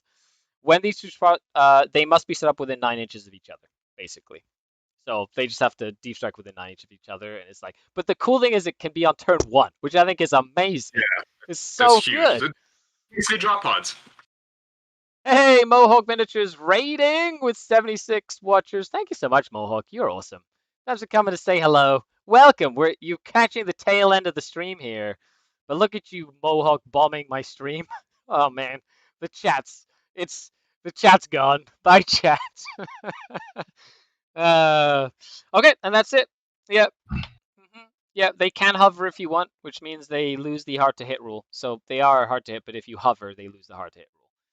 And they just so you can drop in 12 guys turn 1 with and it has a data tether too, so you can give them the buffs. Like, that's pretty gross. There is like, my mind is, I don't know if they're better than the Flyer or the Strataraptor, or the Bomber than the Strataraptor. Right. But there is so many tricky things you can do with them. They're better than drop pods because they can move. They're not going to give your opponents a free. Yep. We're losing Jeff there. He's like, he's in the middle of the point. Oh, there he is. There are so many tricky things. Are you prepared though? That's a heck of a model to put together. My bomber was 2 more of those guys. We've completely lost. You've completely lost you there, Jeff. You're really choppy. Oh, there he's gonna be back, I guess. Mohawk miniatures. How are the AdMech looking? Good. I'm liking how AdMech are looking. What do you think, Dave? So far. This is a big change for me. This is RIP my wallet. I'm gonna have to get 2 more of these. I read that rule of like insertion or whatever. I was like, oh my god, that is amazing for like 200 points. That's so good. Like literally That's go so like good. any deployment, just be like, ha, like I'm gonna go this way, gonna go that way. Like all of a sudden, like your whole flank is like has like 2 of these things, and like it's just great.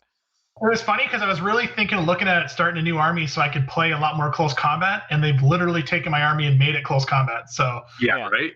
100%. Is this better? Yeah, that's good. We're all set there. Okay, good. Okay, so then we have the Stratoraptor. So this is the shooting one. So this one, you can get like all the points for all your stuff, like when you get your codex or whatever. So the Stratoraptor is 160 points. Chaff launcher is more expensive if you want to do that. Oh, sorry. Chaff launcher is -1 damage, Okay, good. but it's also smokescreen. My apologies. However, it's -1 damage to any attack, not just shooting. Ooh. Yeah, so it's just -1. Oh, that's big. So you can use them as little tanky things against like incubi. No 2 damage incubi for you. For example. So it is toughness 7, 10 wounds, 3 up save, same as before. It has 2 Cognis heavy stubbers, 2 heavy phosphor blasters, and a twin Cognis las cannon. So it has 8 Cognis stubber shots. It has 6 strength 6 -2 1 damage guns from the heavy phosphor, and it has the 2 las cannon shots. It's 160 10 points more, but it's a gunboat. but better. Yeah, it's a gunboat. It does have Doctrina. It's airborne, maneuverable, hard to hover drift, explode. That's it. It's literally just a gunboat, and it can have a command link data tether. It has a command link data tether built in, but you can switch it for the chaff launcher if you so wish. And these are not core, if anybody was wondering. No. And But then they we do have the Skitari.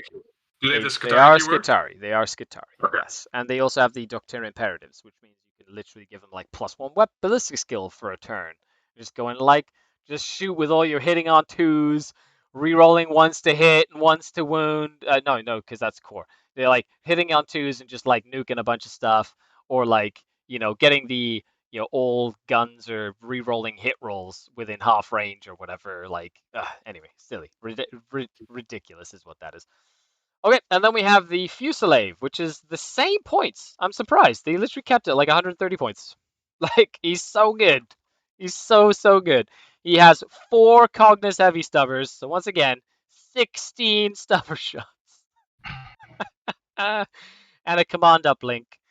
You can give it a chaff launcher if you want. The chaff launcher on this guy, I believe, is a little bit more expensive. Maybe a little bit less expensive. No, it's still 20 points for the chaff launcher. And it has the bomb rack. So you pick so it's this kind of the same way. It's once per turn. Pick a unit moved across and roll 6d6 for each vehicle or monster in that unit. And a d6. Roll 6d6 for each vehicle or monster model in that unit. Roll 1d6 for each other model in that unit to a maximum of 10d6.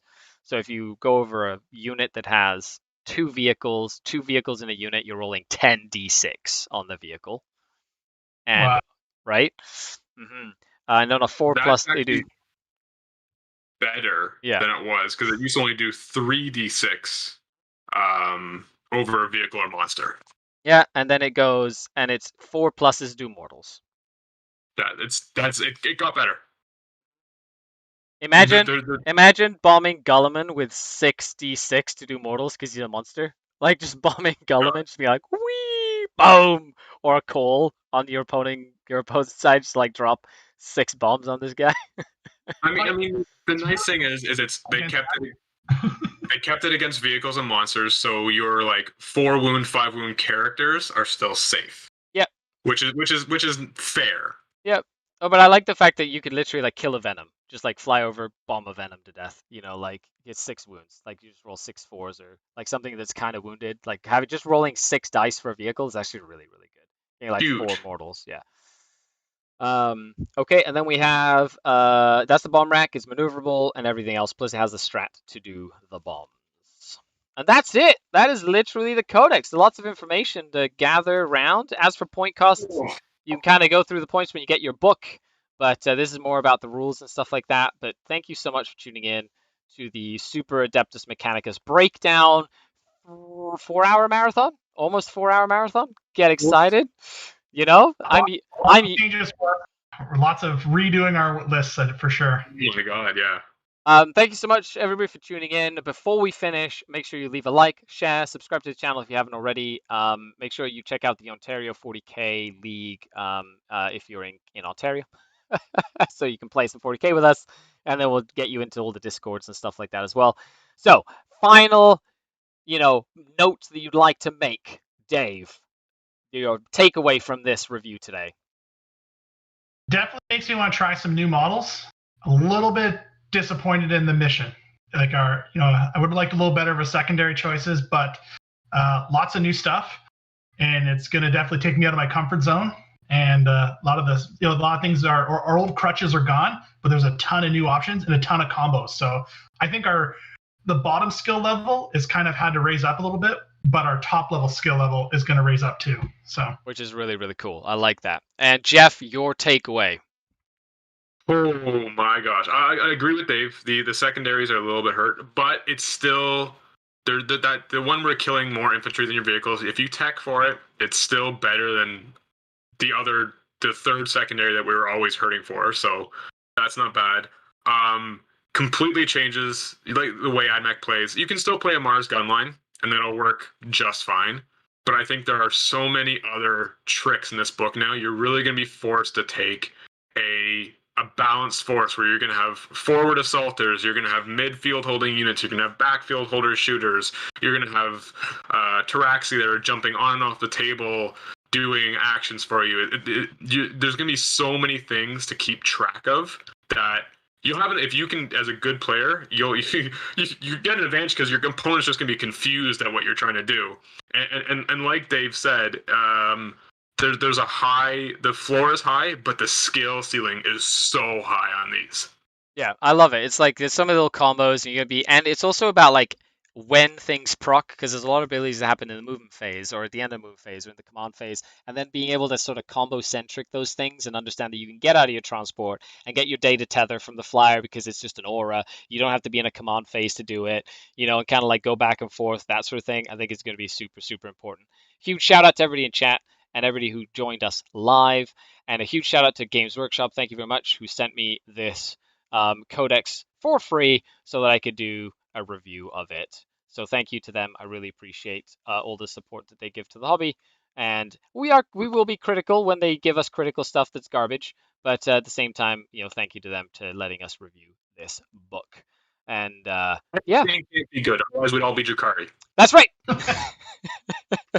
Okay, other than that, thank you so much, Dave. Thank you, Jeff, for coming on. It's been an absolute pleasure chatting. Thank you, Tadea, for the bits. Really appreciate it. Thank you, everybody who liked, shared, subscribed, told people about this awesome review, and we'll be back on the next video. I've been Skary, your grateful host, signing off until next time. Skary out. Dave and Jeff out. Bye, everybody.